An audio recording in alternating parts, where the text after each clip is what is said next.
Assalamualaikum warahmatullahi wabarakatuh. Bapak dan Ibu sekalian, selamat pagi, salam bahagia, salam sejahtera untuk kita semuanya.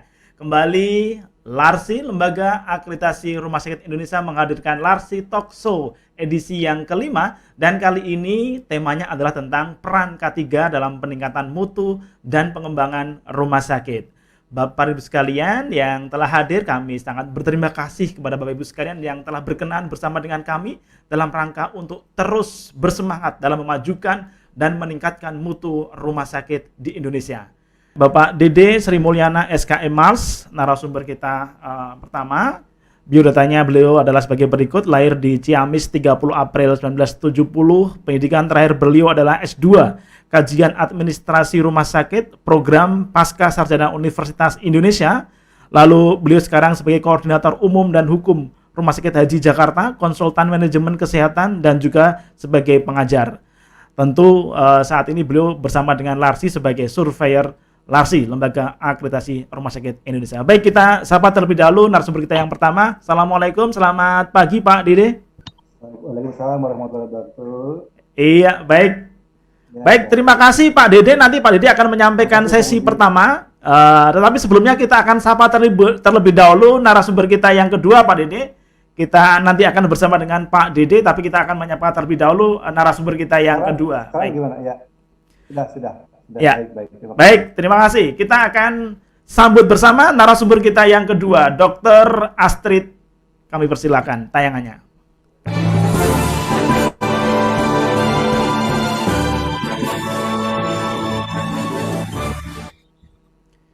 Ya, beliau adalah Dr. Astrid Widayati Sulistomo MPH SPOK, narasumber kita. Biodata beliau sebagai berikut. Kita akan bacakan biodata dari sekali lagi kita akan tampilkan biar Bapak Ibu sekalian bisa mengetahui kapabilitas dari narasumber Larsi Talkshow edisi kelima kali ini. Beliau lahir di Malang 9 September 52. Tentu senior sekali beliau, pendidikan terakhir doktor di Medical Science of School of Medicine University of Indonesia. Pekerjaan beliau adalah sebagai dosen di UHAMKA Fakultas Kesehatan, dan tentu beliau adalah bagian dari Larsi, Lembaga Akreditasi Rumah Sakit Indonesia.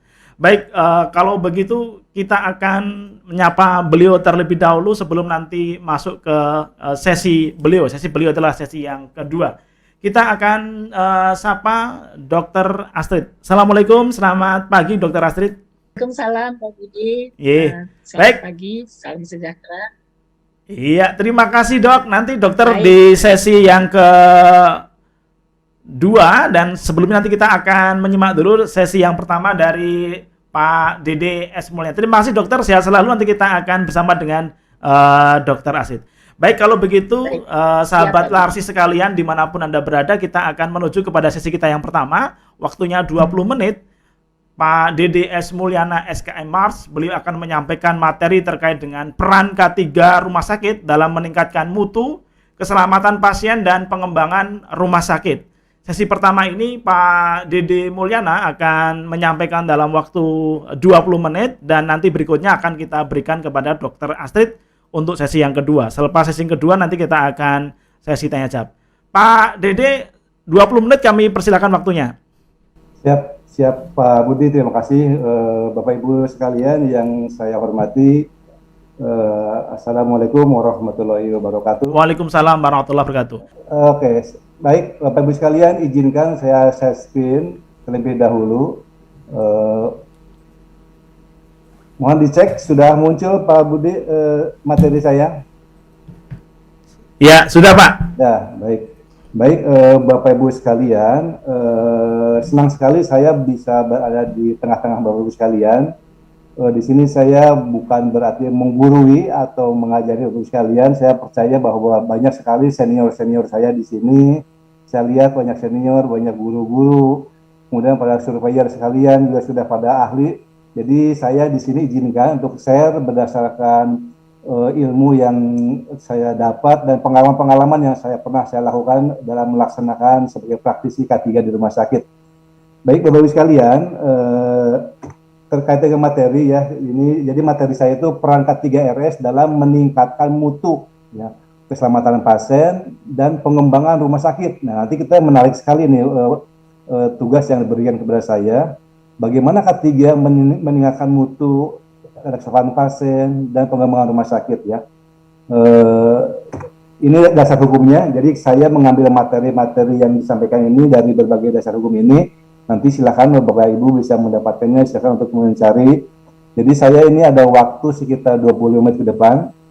Mohon maaf kalau nanti agak cepat ya, karena materi ini sebenarnya materi kilasan aja.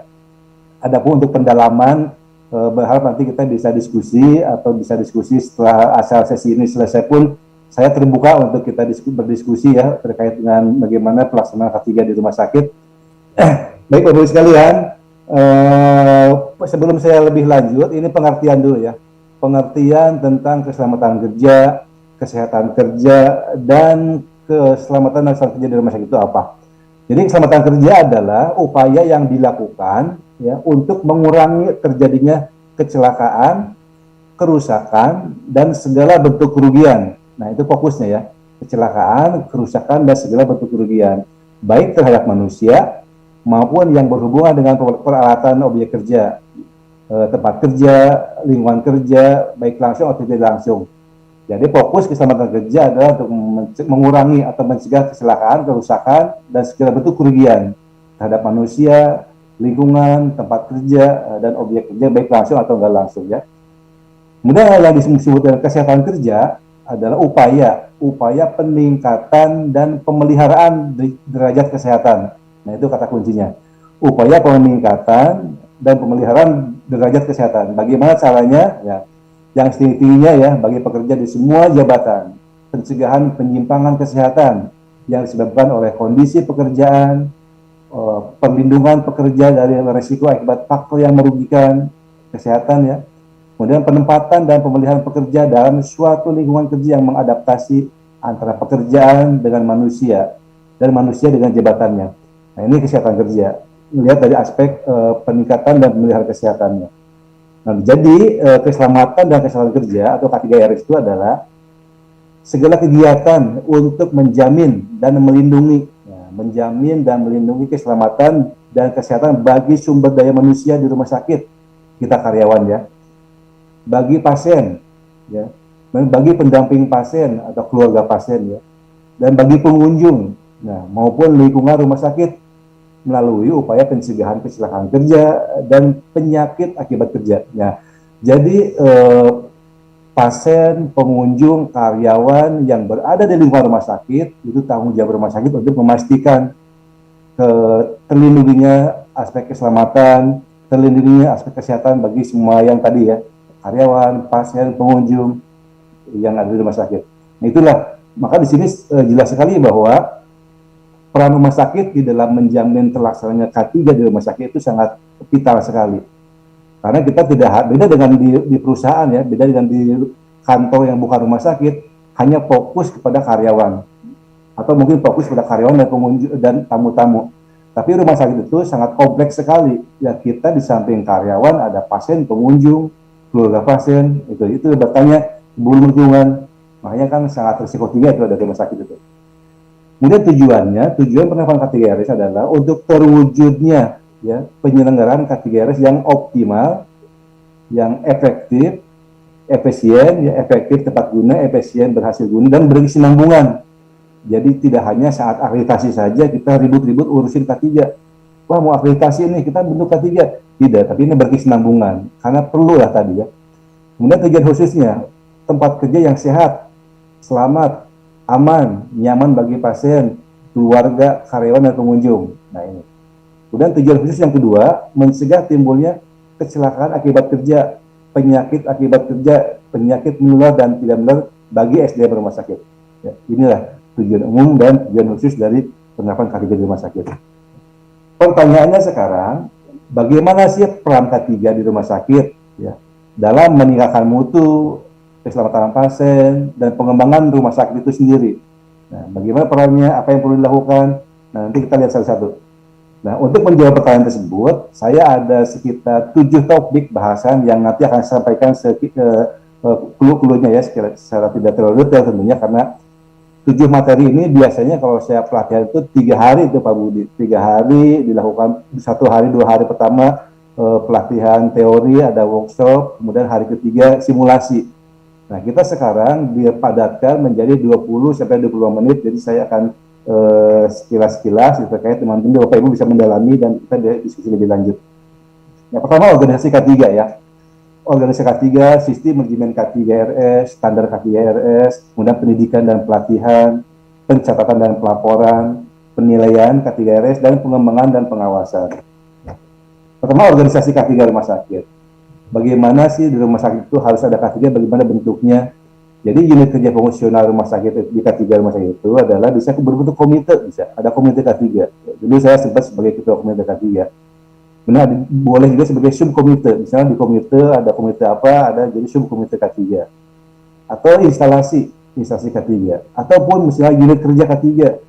Ataupun bisa aja tim K3. Yang penting ada unit kerja yang bertanggung jawab di situ. Ya. Nah, kenapa harus ada unit kerja fungsional? Itu supaya K3 tercapai tadi tujuan umum tadi, K3 optimal, efektif, efisien, dan berkesinambungan. Nah, untuk mencapai tujuan umum harus dibentuk unit kerja fungsional K3. Mau nggak mau harus ada itu. Kemudian harus didukung dengan SDM juga, SDM yang kompeten. Nah, siapa SDM yang kompeten itu? Bisa kalau ada orang yang S1 K3 minimal, S1 yang jurusannya K3. Atau yang S1 yang sudah mengikuti pelatihan-pelatihan K3. Sekarang ada sertifikasi ahli K3. Nah, kemudian anggotanya adalah tenaga yang kompeten di bidang K3, yang ikut pelatihan dan pelatih ya. Ini SDM-nya. Nah, kenapa harus tenaga kompeten? Nah, ini kita serius, jadi bukan main-main, bukan asal ada, tapi kita benar-benar ada dan bekerja dan memberikan hasil. Itu yang kita harapkan dengan adanya organisasi K3 ini. Apa sih fungsinya? Ya, menyusun dan mengembangkan kebijakan, pedoman, panduan, dan standar prosedur operasional K3 di rumah sakit tersebut, karena harus ada kebijakan. Kemudian menyusun dan mengembangkan program K3RS, melaksanakan dan mengawasi pelaksanaan K3 di rumah sakit, dan memberikan rekomendasi yang berkaitan dengan K3 rumah sakit untuk bahan pertimbangan kepada kepala atau direktur rumah sakit. Jadi K3 ini berada langsung di bawah direktur rumah sakit. Kenapa begitu? Karena harus bisa masuk ke semua unit, bisa memonitor, masuk semua unit, melihat proses yang terjadi. Nah, K3 ini bisa memberhentikan suatu proses kerja yang disinyalir yang hasil investigasi bisa menimbulkan bahaya. Jadi bisa merekomendasikan ke direktur bahwa suatu unit itu membahayakan pekerjaannya. Kita bisa berhentikan, stop karena berbahaya buat keselamatan lingkungan dan SDM-nya di situ. Itu bisa memberikan rekomendasi. Tentunya dengan hasil-hasil analisis yang mendasar datanya. Ini organisasi ya.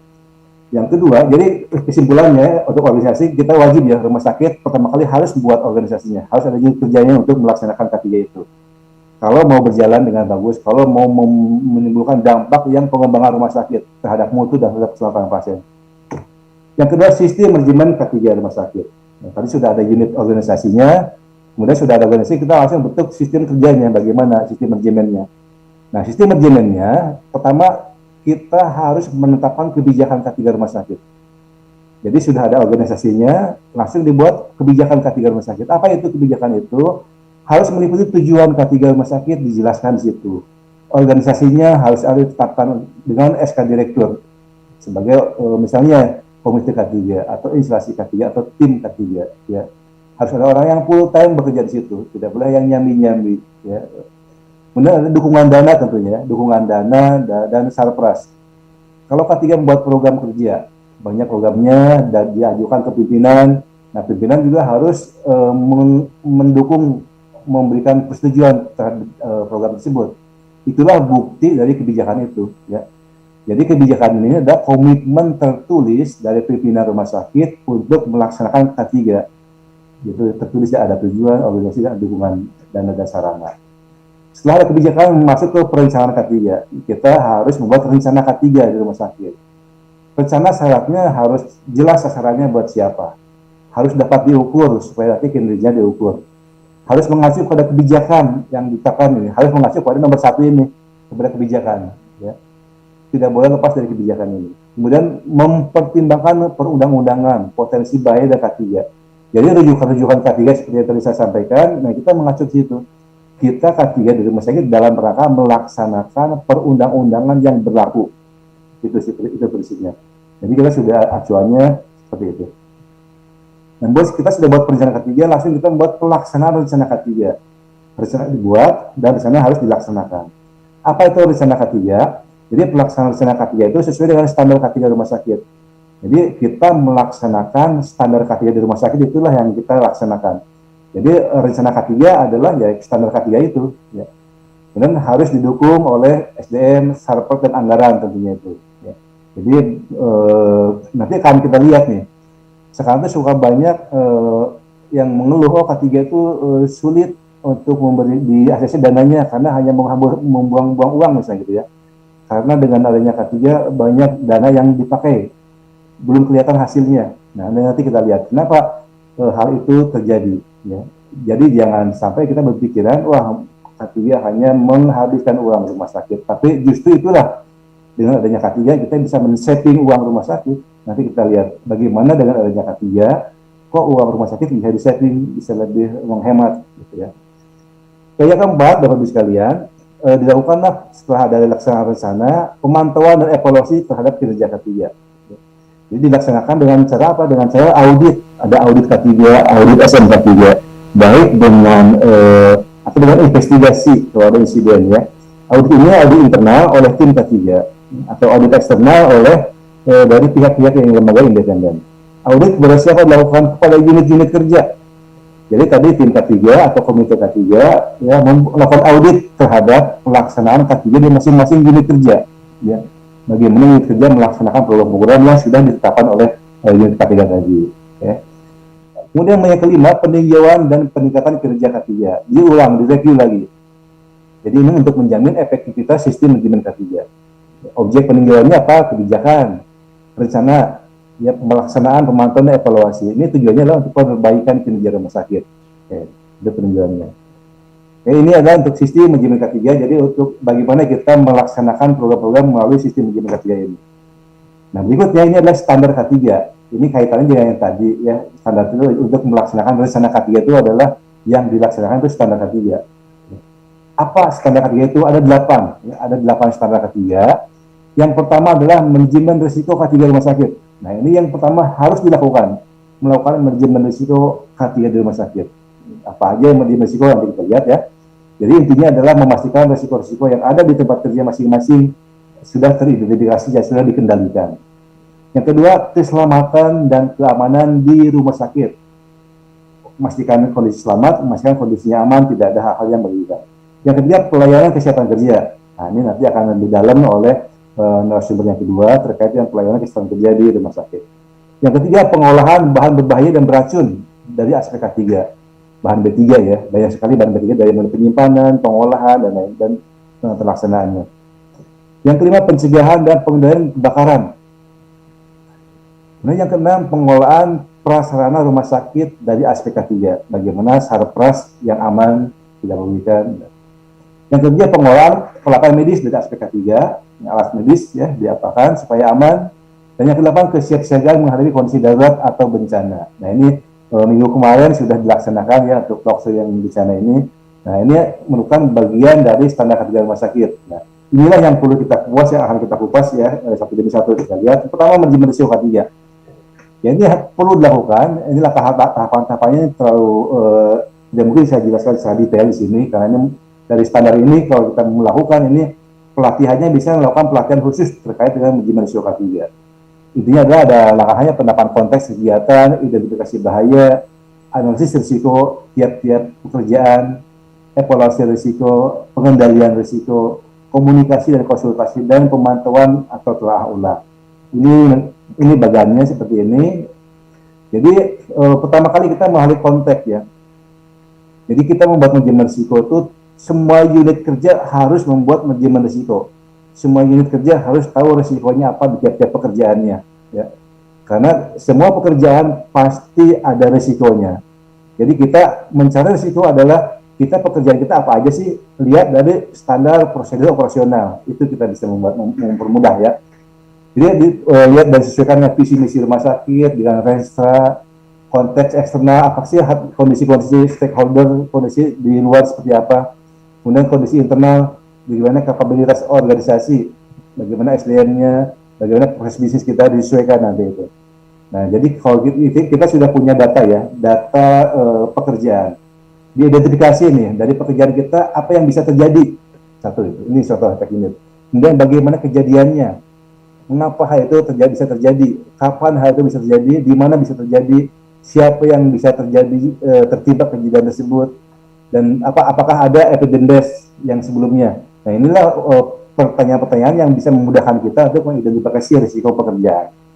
Nah, kemudian yang ketiga, setelah ketahuan identifikasi bahayanya, dilakukanlah analisis dampaknya bagaimana, probabilitasnya bagaimana dengan risk matrix grading ya untuk melihat, atau dengan FMEA. Sudah ketahuan bahayanya apa, dilakukan evaluasi. Oh, ternyata ini masuk ke ranking sekian. Oh, ternyata ini termasuk ke prioritas sekian, dievaluasi. Sudah evaluasi, dibuat risk matrix grading, dibuat risk ranking ya. Kemudian ditetapkan pengelolaan penanganan lebih lanjut. Jadi, apa yang akan dilakukan. Nah, ini perlu ada komunikasi dan konsultasi dengan siapa? Dengan tim manajemen risiko, dengan unit-unit terkait ya.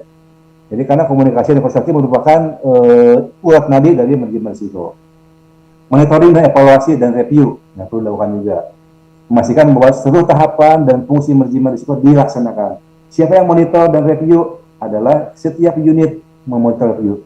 Tim K3, tim mutu, ada juga SPI. Ini berkolaborasi ini untuk monitoring review dari manajemen risiko. Okay. Nah, ini sedikit saya sampaikan risiko-risiko yang ada di rumah sakit berdasarkan PMK 25, ada risiko keuangan, risiko kepatuhan terhadap undang-undang, risiko fraud karena kecurangan yang disengaja atau tidak disengaja, risiko kebijakan, risiko karena penetapan kebijakan organisasi, internal, eksternal yang berdampak langsung terhadap organisasi, misalnya tidak ada kebijakan atau ya. Risiko legal, risiko yang disebabkan karena tidak taat kepada peraturan perundang-undangan. Risiko reputasi, risiko karena menurunnya kepercayaan publik atau masyarakat yang bersumber dari persepsi negatif organisasi. Bisa karena rumah sakit itu sering terjadi kecelakaan, sering terjadi suatu insiden, ya, itu bisa juga risiko reputasi. Dan risiko operasional, itu tidak berfungsinya suatu proses, adanya kejadian eksternal yang berpengaruh operasional organisasi. Inilah risiko-risiko yang bisa timbul di rumah sakit di aspek K3 ya. Nah, kemudian, risiko tersebut kita kelompokkan ya, jadi ada risiko klinis dan risiko non klinis. Nah, jika tidak dilakukan, jadi ini akan timbul masalah. Timbul masalahnya apa masalahnya? Jadi jika risiko tersebut kita abaikan, kita tidak tahu risikonya apa dan pekerjaan kita, akan timbul masalah buat pengelolaan rumah sakit, akan timbul masalah buat mutu pelayanan, dan akan timbul masalah buat keselamatan dan kesehatan karyawan, pengunjung, pasien ya di situ. Nah, masalah. Dampaknya apa kalau timbul masalah? Kinerja rumah sakit akan menurun otomatis. Mutu pelayanan dan keselamatan pasien akan menurun. Nah, jadi startnya ya, bermula dari kita mengetahui resiko. Kalau sudah tahu resiko, dikelola supaya dampaknya tidak menimbulkan kerugian buat kinerja rumah sakit dan buat mutu pelayanan. Jadi kita lakukan dengan cara manajemen risiko terintegrasi. Jadi semuanya identifikasi, analisis, evaluasi, pengelolaan semua risiko yang berpotensi dan diterapkan oleh semua unit. Ya. Jadi semua unit berintegrasi melakukan manajemen risiko untuk melaksanakan suatu pekerjaan itu bagaimana supaya tidak menimbulkan suatu insiden yang merugikan. Okay. Nah, kemudian berikutnya manfaat. Nah, kita lihat nih manfaat manajemen risiko terintegrasi. Ada meningkatkan mutu pelayanan dan informasi untuk pengambilan keputusan. Bisa bermanfaat untuk pelindungan terhadap satuan kerja dan pegawai. Kemudian mengurangi kerugian atas risiko yang tidak diinginkan. Itu manfaat manajemen risiko terintegrasi. Tujuannya adalah mengantisipasi dan menangani segala risiko secara efektif dan efisien, meningkatkan kepatuhan terhadap regulasi, memberikan dasar setiap pengambilan keputusan dan perencanaan, serta meningkatkan pencapaian tujuan dan pencapaian kinerja rumah sakit. Ini berdasarkan Permenkes 25 tahun 2019. Jadi jelas sekali ya, manajemen risiko ini yang merupakan bagian dari standar K3 bisa meningkatkan kinerja rumah sakit. Nah, berikutnya adalah keselamatan dan keamanan di rumah sakit. Nah, ada keselamatan, ada keamanan. Nah, keselamatan adalah merupakan kondisi situasi selamat dalam melakukan aktivitas. Bagaimana kita melakukan aktivitas dengan selamat, itu keselamatan. Kemudian keamanan adalah kondisi yang melindungi properti ya milik rumah sakit, SDM, melindungi SDM, melindungi pasien dan keluarga, pengunjung, lingkungan dari bahaya, ya, dari bahaya. Kemudian perusakan dan kehilangan. Ya. Ini adalah keamanan. Jadi tujuannya adalah untuk mencegah terjadinya kecelakaan dan cedera, serta mempertahankan kondisi yang aman bagi sumber daya manusia, rumah sakit, pasien, pendamping, dan pengunjung. Bagaimana pasien, pengunjung, karyawan selamat dan aman selama ada di rumah sakit. Ini, ya. Nah, pelaksanaan dengan cara apa? Pelaksanaannya dengan cara melakukan identifikasi. Kita melakukan identifikasi di mana sih lokasinya yang timbulnya suatu bahaya terhadap keamanan dan keselamatan. Inspeksi K3 dilakukan gitu ya. Kemudian pemetaan area berisiko. Ya. Hasil identifikasi area risiko tersebut dipetakan. Kita punya data-data area-area mana yang berisiko terhadap keamanan dan keselamatan. Itu ada denahnya, ada petanya, dipetakan. Kemudian upaya pengendalian, tindakan pencegahan terhadap risiko kecelakaan dan gangguan keamanan. Jadi kalau sudah teridentifikasi, sudah ada pemetaannya, lakukan pengendalian situ. Nah, berikutnya yang standar ketiga adalah kesehatan kerja. Nah, ini sedikit sekilas saya sampaikan bahwa cakupannya adalah promotif, preventif, kuratif, dan rehabilitatif yang dilakukan di rumah sakit ya untuk karyawan, pengunjung, pasien ya. Jadi contohnya promotif pembunuhan gizi, kebugaran, pembinaan mental dan rohani, atau preventif misalnya untuk pemeliharaan kesehatan. Nah, kuratif pelayanan tata laksana penyakit baik menular atau tidak menular, dan rehabilitatif adalah memastikan program kembali bekerja. Nah, K3 biasanya suka dimintakan advis. Ini ada karyawan yang sudah sakit-sakitan, dia bisa bekerja kembali. Di mana nih cocoknya? Nah, itu biasanya dari rekomendasi dari tim K3. Oh, ini cocoknya tidak di tempat yang berisiko seperti ini, gitu ya. Nah, kemudian berikutnya, termasuk juga ada pemeriksaan kesehatan. Dilakukan 4 tahap nih sebelum bekerja, berkala, khusus, dan pasca bekerja. Nah, ini dilakukan buat seluruh karyawan. Sebelum bekerja, kalau dia saat sebelum bekerja. Kenapa perlu sebelum bekerja? Ini buat kita punya data dasar kesehatan karyawan. Jadi untuk melihat nanti si A sebelum dia bekerja, kondisi kesehatan seperti apa? Oke, sehat.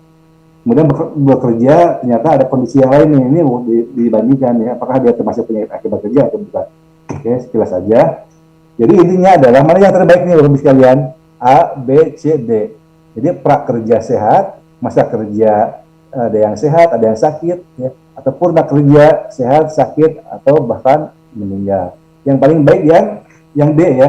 Jadi prakerja sehat, masa kerja sehat, purna kerja pun sehat. Itu yang sangat kita harapkan. Itu dari pelaksanaan K3 di rumah sakit K3 ya.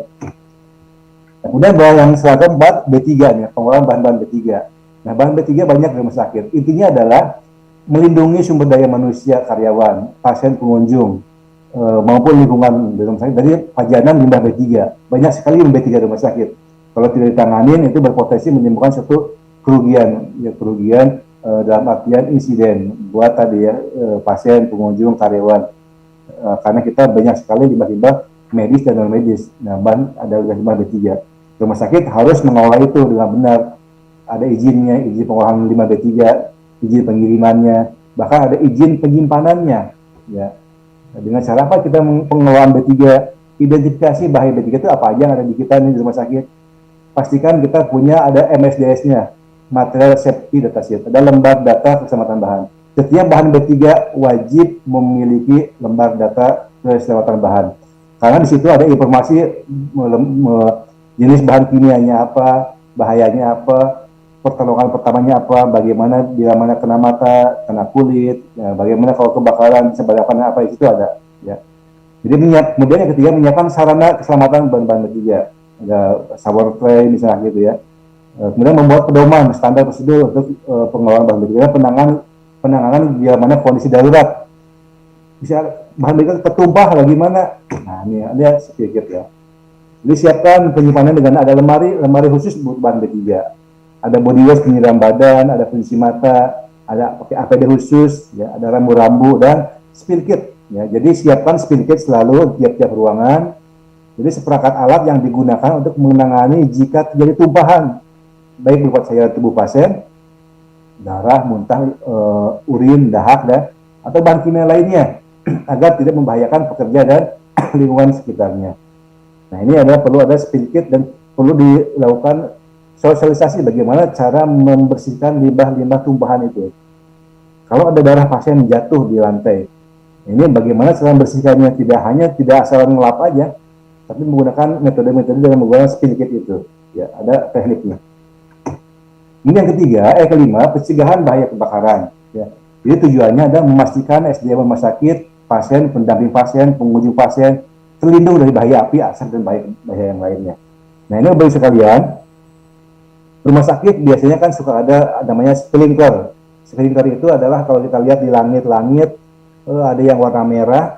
Itu ada warna merah itu bisa menyala bila mana suhu ruangan mencapai 68 derajat Celcius.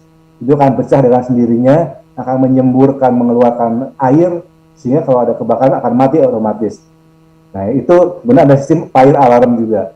Nah, ini perlu suatu biaya. Jadi pastikan kalau yang sudah ada bagus, tapi kalau yang sudah ada pastikan juga harus berfungsi. Pastikan silakan dicek di tempat kerja masing-masing apakah sistem fire alarm, sistem sprinkler, hidran itu ada airnya enggak, standby apa tidak. Nah, itu karena investasi mahal. Investasi sekitar itu memasangnya, kita taruhlah biayanya sekitar 100 atau 200 juta. Oh, mahal sekali itu. Iya, mahal. Tapi itu fungsinya buat melindungi aset yang sekitar 200 miliar. Jadi kalau kita pilih yang mana nih? Kita pilih mengeluarkan investasi 200 juta atau kita kehilangan 200 miliar bila mana terjadi kebakaran. Nah, itulah. Jadi kita tim K3 perlu memastikan kepada pimpinan bahwa K3 inilah justru untuk men-setting aset rumah sakit. Nah, rumah sakit. Jadi ada biaya, memang ada biaya, tapi justru biaya ini adalah untuk melindungi yang lebih besar lagi. Oke. Kemudian cara penanggulangan kebakarannya. Pertama, identifikasi dari risiko bahaya kebakaran. Apa aja yang bisa berpotensi bahaya kebakaran di rumah sakit, dicek masing-masing ruangan. Setiap orang perlu mengecek tiap ruangannya, apa sih potensi bahayanya. Kemudian pemetakan area berisiko bahaya kebakaran di mana saja yang ada di rumah sakit. Perlu punya petanya. Pengurangan risiko bahaya kebakaran jika sudah ada petanya itu ya. Kemudian pengendalian kebakaran dikendalikan dengan cara apa? Dipasang sistem proteksi kebakaran pasif dan sistem proteksi kebakaran aktif. Kalau kebakaran pasif adalah dengan dipasangnya sprinkler, dengan dipasang itu ya kayak gitu ya, dan lain-lain. Kebakaran aktif adalah pelatihan dan adanya bikin SPO standar. Dan yang paling penting adalah simulasi kebakaran. Sangat penting sekali simulasi kebakaran. Buat siapa? Buat seluruh karyawan tanpa kecuali harus bisa. Karena kalau ada kejadian, dia nggak boleh teriak-teriak ke satpam. Pak, ada kebakaran, nggak boleh. Siapa yang melihat segera padamkan. Gitu. Nah, dikendalikan dengan siapa nih? Siapkan alat pemadam api, siapkan deteksi asap dan api, sistem alarm kebakaran, penyemprot otomatis atau sprinkler ya, pintu darurat, pastikan kebukanya keluar, tidak terkunci, ada jalur evakuasi, tidak terhalang hambatan. Kemudian tangga darurat, bebas hambatan, tidak boleh ada halangan. Pengendali asap, jadi kalau ada asap itu disedot, ya, karena asap cepat menyebar dibandingkan apinya. Tempat titik kumpul yang aman, ada penyemprot air manual atau hidran. Ya. Kemudian bentuk tim penanggulangan kebakaran. Tim penanggulangan kebakaran itu bisa di tiap-tiap unit dibikin yang tim kecil dan tim untuk level rumah sakit. Yang terpenting adalah pelatihan dan sosialisasi. Ini bentuk contoh simulasi evakuasi ya yang dilakukan. Sekarang pengelolaan sarana rumah sakit ya. Jadi ini intinya adalah semua sapras di rumah sakit, sistem utilitas ya. Pastikan berfungsi, pastikan aman dan tidak ada hal-hal yang bisa mengganggu itu. Apa itu? Listrik. Pastikan listrik ada backupnya. Genset ada backupnya, genset di pemeliharaannya jelas. Ada izinnya. Kemudian ada air. Penggunaan air ada backupnya. Kita menggunakan air pump, ada backupnya air sumur tanah gitu ya. Tidak boleh ini. Ini adalah sistem utilitas, sistem kunci di rumah sakit ini ya. Jadi artinya tidak boleh mati. Contoh sekarang airnya mati, pelayanan tidak akan berjalan kalau airnya mati ataupun listrik mati. Inilah disebut sistem kunci. Sistem kunci yang merupakan sistem yang sangat vital di rumah sakit, dan jika itu tidak berfungsi akan mengakibatkan terganggunya pelayanan. Jadi perlu diperhatikan makanya di sini. Itu nyambung dengan Jogja MFK, ada sistem khusus seperti itu ya. Kemudian pengolahan peralatan medis dari aspek ketiga. Ini alat medis nih. Kita harus punya daftar alat medis yang ada di rumah sakit. Satu. Harus punya daftar itu ada nama alat, tahun pembelian, itu ya spek apa speknya. Kemudian semua karyawan yang menggunakan alat tersebut harus bisa dilatih ya. Dan yang penting adalah lakukan kalibrasi alat kesehatan. Jangan sampai kita menggunakan alat yang belum dikalibrasi karena potensi bahaya tinggi. Ya bisa saja ada arus-arus bocor atau yang membahayakan. Mungkin ada pernah megang alat tiba-tiba setrum. Nah, itu hal tersebut jangan sampai terjadi. Okay. Kemudian kesiapsiagaan menghadapi kondisi bencana. Ya, kondisi bencana itu adalah bencana eksternal dan bencana internal. Bencana internal adalah bencana yang terjadi di rumah sakit. Misalnya gempa bumi, ada kebakaran, ada kebanjiran di rumah sakit ya. Kalau bencana eksternal, bencana terjadi di luar rumah sakit, tapi korban-korbannya dikirim ke rumah sakit. Nah, ini kita harus siap siaga. Ya, siap siaga bagaimana menghadapi hal tersebut. Ya. Dari sebagai aspek buat timnya dan buat simulasinya. Ini tidak akan saya lebih lanjut karena sudah kemarin. Intinya adalah siapkan kondisi itu ya, identifikasi bahaya bencananya apa saja, ya, analisis risiko, pemetaan risiko, pengendalian dan simulasi. Lagi-lagi simulasi penting sekali. Karena teori tidak ada artinya tanpa simulasi. Ya, bagaimana supaya kita tidak panik? Oh, ada kebakaran pasti panik. Tapi caranya supaya nggak panik adalah dengan pelatihan dan simulasi, itu kuncinya. Jadi susun pedoman tanggap darurat, membentuk tim, menyusun standar prosedur operasional, ya, dan simulasi. Ya. Nah, pendidikan dan pelatihan, nah ini diklat nih. Jadi untuk memastikan semua karyawan wajib didiklat, memastikan tahu apa yang perlu dia lakukan untuk meningkatkan pemahaman, pengetahuan, keterampilan. Itu ya. Jadi ada kurikulumnya dilihat. Siapa yang melakukan diklat? Tadi komite K3 atau unit K3 itu yang melaksanakan diklat buat seluruh karyawan. Kemudian pencatatan dan pelaporan. Ini rumah sakit wajib melakukan pencatatan pelaporan. Buat apa? Ini buat data dasar. Kemudian data ini bisa digunakan oleh pimpinan rumah sakit dalam membuat kebijakan. Ya, kita membuat kebijakan apa? Melihat adakah data-data yang sudah ada nih, misalnya data penyakit karyawan, data suatu insiden. Nah, ini diintegrasikan dengan kondisi-kondisi yang ada di manajemen yang lain. Nah, pencatatan itu bisa lakukan bulanan atau tahunan. Oleh siapa? Ada oleh unit kerja masing-masing dan oleh tim atau komite K3. Nah, ini yang catatan yang bulanan, misalnya insiden penyakit menular, insiden penyakit tidak menular, insiden kecelakaan akibat kerja atau insiden penyakit akibat kerja. Ini dicatat, ya. Atau yang tahunan, bagaimana penyelenggaraan evaluasi kegiatan K3 RS yang telah dilaksanakan selama 1 tahun. Nah, ini evaluasi laporan ke siapa? Ke direktur rumah sakit pelaporannya ya. Nah, ini contoh-contoh pencatatan. Saya lebih cepat. Dengan peningkatan keselamatan dan kesehatan kerja di rumah sakit. Nah, dengan cara apa penilaiannya? Nah, penilaian itu internal dan eksternal. Penilaian internal oleh tim K3 atau tim audit K3 internal ya dibentuk, dan eksternal oleh lembaga independen, misalnya oleh lembaga akreditasi rumah sakit ya, untuk penilaian K3. Bagaimana pelaksanaan K3-nya? Makanya kan K3 itu ada di salah satu bab di akreditasi itu banyak terkait dengan masalah K3 rumah sakit. Ini salah satu contoh bentuk penilaian eksternal terhadap pelaksanaan K3 RS di rumah sakit. Ini pembinaan. Nah, pembinaan kita biasanya suka ada kunjungan nih. Suka ada kunjungan dari Sudinkes atau dari Dinas Kesehatan terkait bagaimana pelaksanaan K3 di rumah sakit. Nah, mungkin di tempat Bapak Ibu pun pernah ada kunjungannya dari dinas terkait. Kalau di kami ada juga dari Sudin, dari Dinas Tenaga Kerja melihat pelaksanaan K3. Ada disek P2K3-nya ada nggak panitia pembina keselamatan dan kesehatan kerja. Kita perlu juga membentuk P2K3 ya. Itu melibatkan seluruh unsur di rumah sakit.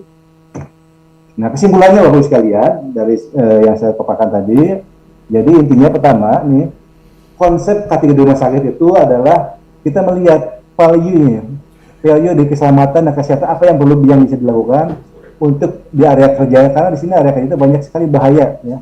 Bahaya itu apa yang bisa menimbulkan resiko ya. Banyak sekali bahayanya. Dilakukan pengendalian dengan engineering control, dengan administrative control. Misalnya engineering control itu contoh, dibuatlah jarak atau dibuatlah peredam suara supaya tidak bising. Kalau ada administratif kontrol dibuatlah kebijakan-kebijakan, pedoman, panduan, dan behavior kontrol dengan pelatihan-pelatihan. Ini supaya untuk mencegah timbulnya. Ini area kerja itu area kerja yang sangat berisiko tinggi di sini ya. Nah, kemudian di sini diintegrasikan K3 dalam sistem manajemen. Di sini K3 muncul di sini nih. Di area kerja harus ada K3. Supaya apa? Supaya hazard dan risk ini tidak menimbulkan illness, tidak menimbulkan penyakit, tidak menimbulkan kecelakaan, tidak menimbulkan kerusakan kepada properti atau aset rumah sakit. Ya.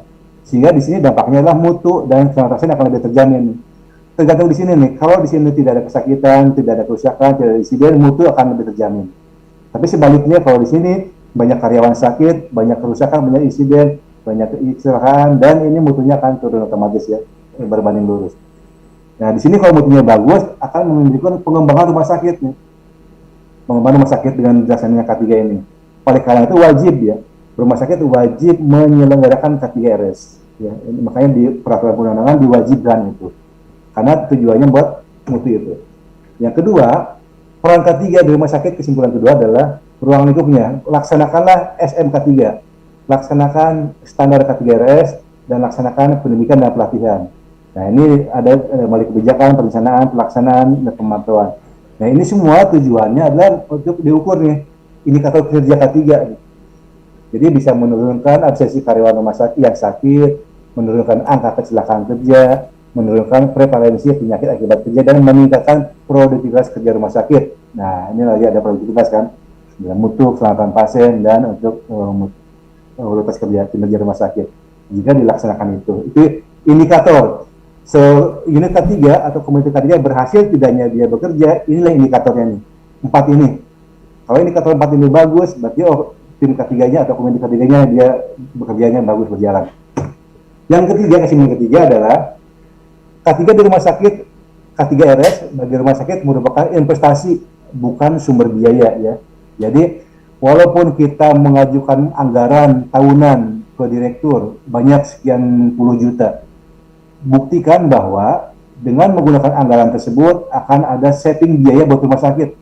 Bayangkan kalau karyawan pada sakit, berapa biaya yang keluar rumah sakit akan lebih besar.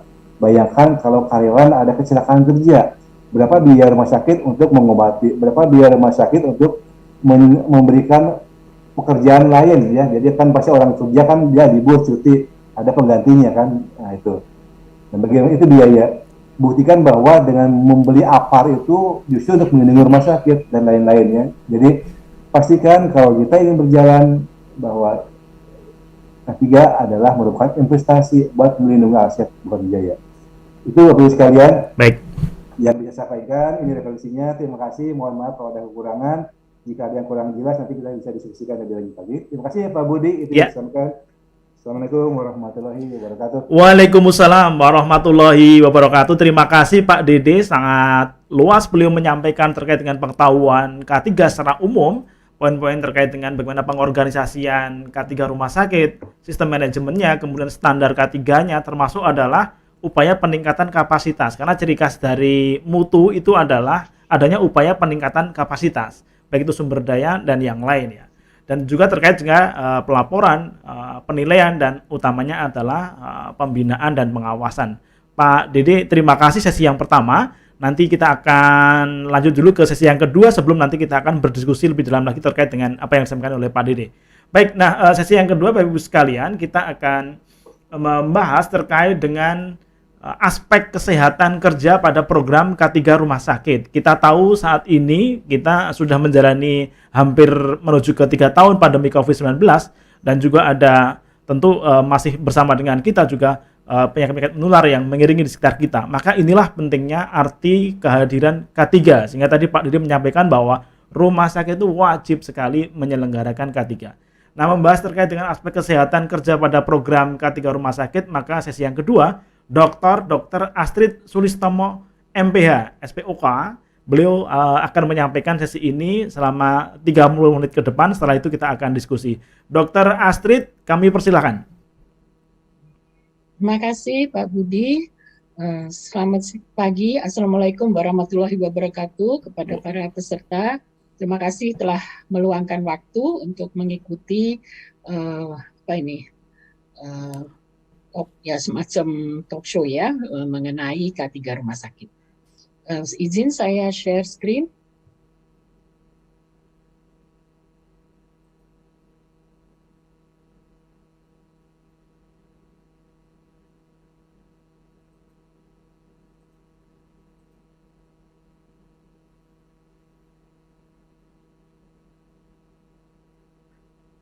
Apakah sudah terlihat?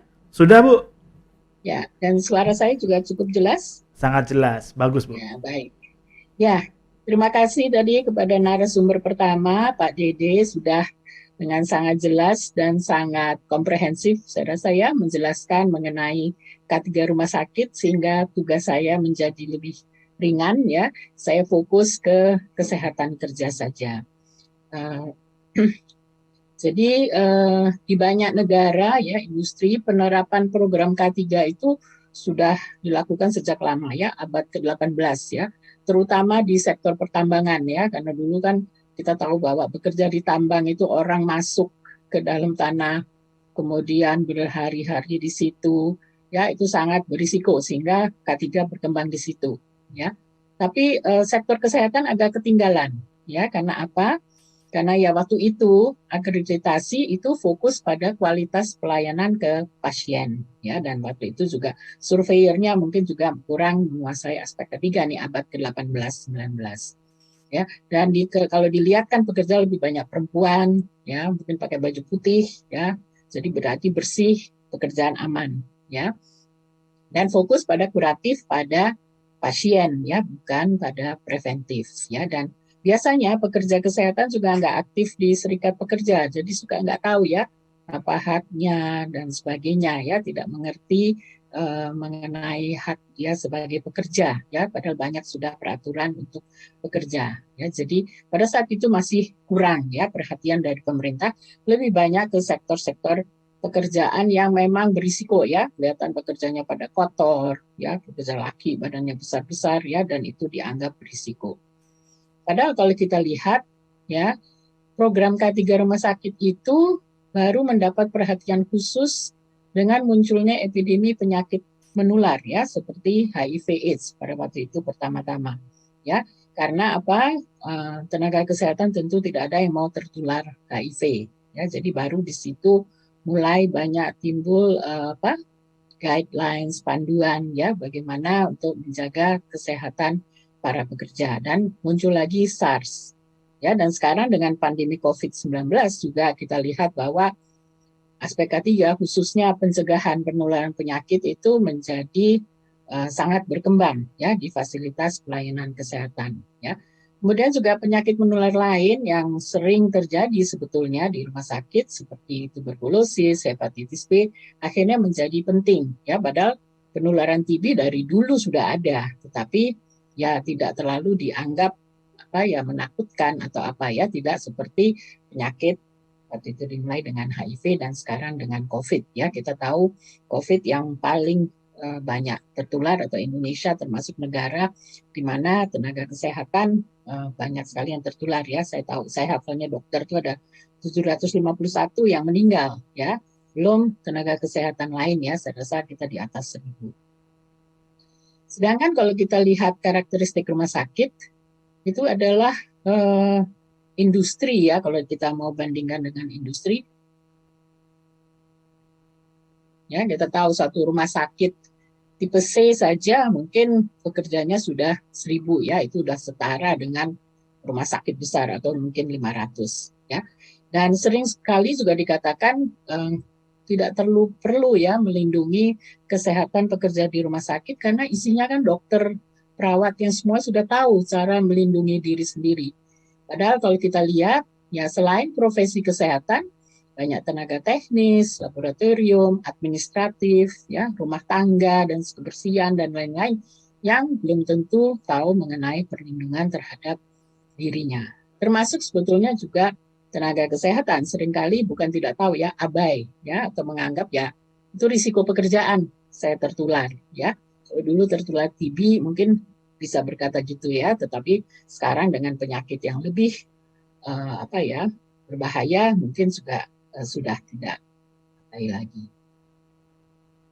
Nah, sedangkan kalau kita lihat rumah sakit itu merupakan tempat yang bahaya potensialnya sangat banyak atau boleh dikatakan hampir lengkap, semua ada di rumah sakit ya. Kalau kita lihat dari penggolongan bahaya potensial yang ada, seperti biologi udah pasti ada ya, segala macam virus, kuman, bakteri atau apa, itu kita berisiko ya untuk terkena kalau kita kerja di rumah sakit. Tapi bahan kimia juga banyak sekali yang digunakan di rumah sakit yang juga berisiko untuk kesehatan ya, ada yang karsinogenik, ada yang bisa menyebabkan kelainan kongenital kalau tenaga kesehatannya hamil dan sebagainya ya. Fisik ya, radiasi ya, kita sekarang dengan peralatan modern ya, peralatan itu memang sangat bermanfaat ya untuk pasien, tetapi ada risiko buat yang menanganinya ya, masuk suhu panas mungkin di laundry ya, vibrasi, bising ya, kemudian juga dengan cara kerja kita harus berdiri mungkin seharian atau mengangkat pasien dan sebagainya, dan juga psikososial ya, stres ya, dengan kerja shift, dengan menghadapi kematian ya, dan kita sering dengar kan banyak dimarahin pasien, bahkan ada yang dipukul apalagi di masa pandemi ini di mana memang semuanya stres ya, dan sudah ada beberapa penelitian yang menunjukkan tenaga kesehatan itu termasuk yang paling tinggi angka stresnya ya, ada burnout, ada depresi dan sebagainya. Jadi memang rumah sakit itu penuh dengan bahaya potensial yang memang harus kita ketahui atau identifikasi supaya kita bisa melakukan pengendalian. Dan kalau kita lihat bahaya potensial itu menurut area kerja ya, di area pelayanan itu ya segala macam juga bahaya potensial itu ada ya, ada radiasi, ada tentu penularan infeksi itu kemungkinan ya, dan sebagainya. Bahkan di area penunjang pelayanan pun, bagian rumah tangga pun ya, ada cairan pembersih, ada bahan yang terkontaminasi dan sebagainya yang bisa menyebabkan berbagai penyakit. Jadi memang sudah ada data-data penyakit-penyakit apa yang sering terjadi pada tenaga yang bekerja di rumah sakit, tidak hanya tenaga kesehatan, tetapi juga tenaga lainnya. Jadi masalahnya adalah ya, kita sebagai bekerja, kalau kita bekerja di suatu tempat, termasuk di rumah sakit, kita bekerja di situ selama bertahun-tahun, ya, dan terpajan oleh berbagai bahaya potensial tadi selama sekian lama, sehingga risiko untuk mengalami penyakit akibat kerja ataupun kecelakaan kerja itu menjadi sangat tinggi.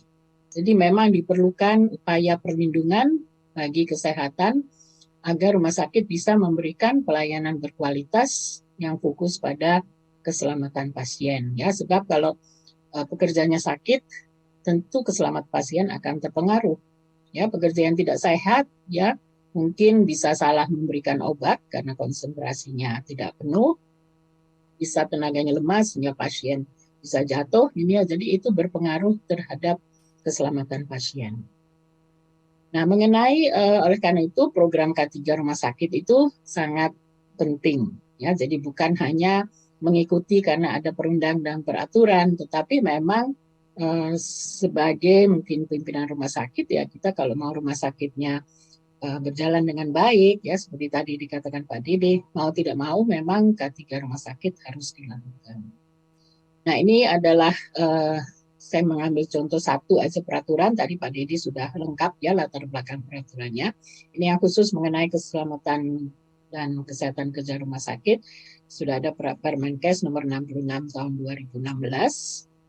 Dan tadi sudah dijelaskan apa itu pengertian keselamatan kesehatan kerja rumah sakit, saya tidak perlu ulang. Demikian juga pengertian kesehatan kerja, tadi sudah disampaikan. Nah, ini tadi standar K3 rumah sakit yang tadi oleh Pak Dede dikatakan ada 8 butir. Saya fokus hanya ke 3. Jadi Pak Dede tadi yang sudah banyak dalam waktu singkat berhasil menjelaskan semuanya. Saya fokus hanya pada 1 butir saja, yaitu mengenai pelayanan kesehatan kerja. Nah, tadi sudah dikatakan bahwa pelayanan kesehatan kerja itu adalah suatu pelayanan yang komprehensif ya dan holistik, yaitu mulai dari kegiatan promotif promosi kesehatan, kemudian pencegahan, preventif, kemudian juga kuratif, tata laksana, dan rehabilitatif. Ya, jadi memang semuanya harus dilakukan dengan fokus sebetulnya yang paling utama adalah promotif dan preventif. Dengan demikian kita harapkan kegiatan kuratif dan rehabilitatif bisa diminimalisasi. Ya. Tadi sudah dikatakan ada pembenahan gizi kerja, kebugaran, pembinaan mental dan rohani, yaitu secara umum ya dengan adanya stres ya, apalagi pada masa COVID itu penting sekali ya. Misalnya ada program-program untuk pembinaan mental dan rohani. Kegiatan preventif yaitu tadi juga sudah dijelaskan, saya nanti mau menjelaskan mengenai pemeriksaan kesehatan ya dan juga tata laksana penyakit dan rehabilitasinya. Jadi bagaimana implementasi kesehatan kerja tadi bisa dilakukan di rumah sakit? Kita tahu bahwa rumah sakit kita kan ada tipe C bahkan tipe D sampai tipe A ya, tentu berarti sarana prasarananya berbeda, ya ketersediaan SDM-nya tentu juga berbeda. Nah, bukan berarti kalau kita SDM-nya sedikit itu tidak bisa melakukan K3, tapi tentu kita sesuaikan dengan kemampuan yang ada tanpa mengabaikan ya perlindungan terhadap tenaga kesehatan. Nah, fokus kita pelayanan kesehatan kerja itu sebetulnya ada dua ya. Jadi yang pertama adalah pengaruh pekerjaan terhadap kesehatan. Ya itu tadi ya, dengan adanya bahaya-bahaya potensial di rumah sakit, kita tentu perlu menilai apa sih pengaruhnya terhadap kesehatan. Kita menilai tadi ya dengan risk assessment, penilaian risiko ya. Berapa besar sih risiko orang terkena misalnya radiasi kalau terjadi radiologi. Apakah semua sistem pengamanan sudah dilakukan dengan baik, dengan benar, sehingga risiko dari orang terpajan radiasi misalnya menjadi kecil. Melakukan upaya-upaya pencegahan penyakit akibat kerja, dan kalau memang ada yang sakit, ya kita melakukan diagnosis penyakit akibat kerja. Jadi seharusnya setiap pekerja yang mengalami penyakit mesti didiagnosis ini akibat kerja atau tidak. Kenapa? Karena itu penting untuk penanganan penyakitnya maupun untuk mencegah kepada yang lain. Ya, kalau ada satu sudah terkena penyakit akibat kerja, mungkin rekan-rekannya yang berada di situ bisa juga terkena. Yang kedua, itu tidak hanya melihat pengaruh pekerjaan terhadap kesehatan, tapi juga melihat pengaruh kesehatan terhadap pekerjaan. Jadi kalau seseorang misalnya pekerja di rumah sakit satpam katakanlah mengalami serangan jantung, ya apakah dia masih bisa melakukan pekerjaannya? Ya, serangan jantung bukan penyakit akibat kerja dalam hal ini, tapi begitu sudah selesai dirawat kembali, kita mesti menilai, ya apakah bisa melakukan pekerjaan semula, apakah mungkin harus bertahap atau memang tidak bisa, ya. Kemudian melakukan upaya rehabilitasi agar pasien dapat kembali atau pekerja dapat kembali bekerja. Jadi ini adalah sebetulnya pelayanan kesehatan kerja yang kita lakukan. Nah, untuk pelayanan kesehatan kerja menurut WHO dan ILO itu tentu ada tingkatannya tadi sesuai dengan kemampuan rumah sakit, ya tidak semua mempunyai sarana yang lengkap. Yang mungkin pelayanan kesehatan yang berbasis klinik itu adalah stage 2 yaitu basic services atau pelayanan dasar kesehatan kerja. Kalau kita lihat di gambar sebelah kiri itu adalah step yang kedua dan kita lihat di kotak itu adalah memang pelayanan kesehatan kerja dasar dan di bawahnya ada kotaknya itu adalah mengenai SDM-nya yaitu dokter dan perawat yang mendapat pelatihan ya jadi short special training khususnya mengenai kesehatan kerja. Nah, yang hijau ini yang diharapkan oleh WHO dan ILO bahwa semua pekerja mempunyai akses terhadap international standard services ya dan itu disebut objective for all dan ini memang dilakukan oleh suatu tim multidisiplin dengan special training dalam hal ini adalah edukasi. Biasanya kalau dokter adalah dokter spesialis kedokteran okupasi ya yang bisa melakukan pelayanan kesehatan kerja yang memenuhi international standard. Nah, kalau yang lebih baik lagi stage 4 comprehensive services itu oleh suatu tim spesialis multidisiplin. Jadi semuanya adalah yang mendapatkan pendidikan khusus, ya. Jadi seperti ahli kesehatan kerja, kemudian ada ahli higiene industri, ya. Semuanya itu sudah bisa memberikan pelayanan komprehensif. Sedangkan kalau international standard paling nggak satu, yaitu dokternya adalah spesialis kedokteran okupasi, sehingga bisa memberikan pelayanan kesehatan kerja sesuai dengan standar. Nah, pelayanan kesehatan kerja yang diberikan oleh dokter itu tentu berarti adalah kedokteran okupasi, ya. Jadi itu bagian dari kesehatan kerja. Kedokteran okupasi tidak bisa berdiri sendiri dalam memberikan pelayanan kesehatan kerja, kita hanya aspek kedokterannya. Dan di Indonesia, kedokteran okupasi adalah bidang spesialisasi dari ilmu kedokteran yang berfokus pada pemeliharaan dan peningkatan derajat kesehatan pekerja dan komunitas pekerja, pencegahan penyakit, diagnosis dan perawatan cedera, dan penyakit yang terkait pekerjaan.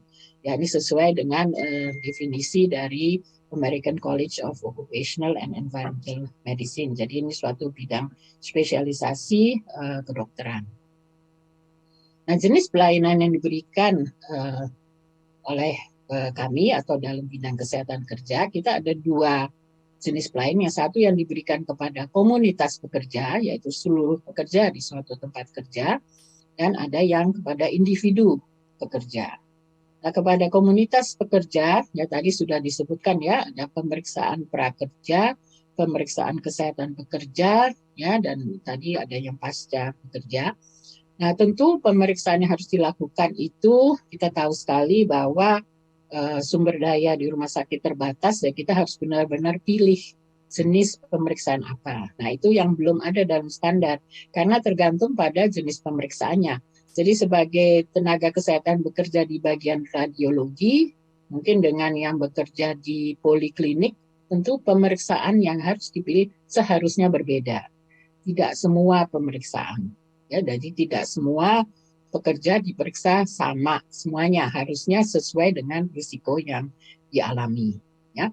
Dan pemeriksaan kesehatan itu tidak selalu juga harus dengan pemeriksaan peralatan yang canggih. Seandainya tidak mampu, banyak sekali kuesioner penyaring yang bisa digunakan, ya kan? Nanti kalau memang ada indikasi baru di ini. Jadi kalau misalnya rumah sakit nggak mampu semua pekerja di ronsen, ya, mencari TB. Nah, itu mungkin bisa pakai kuesioner untuk screening, ya, batuk dan sebagainya.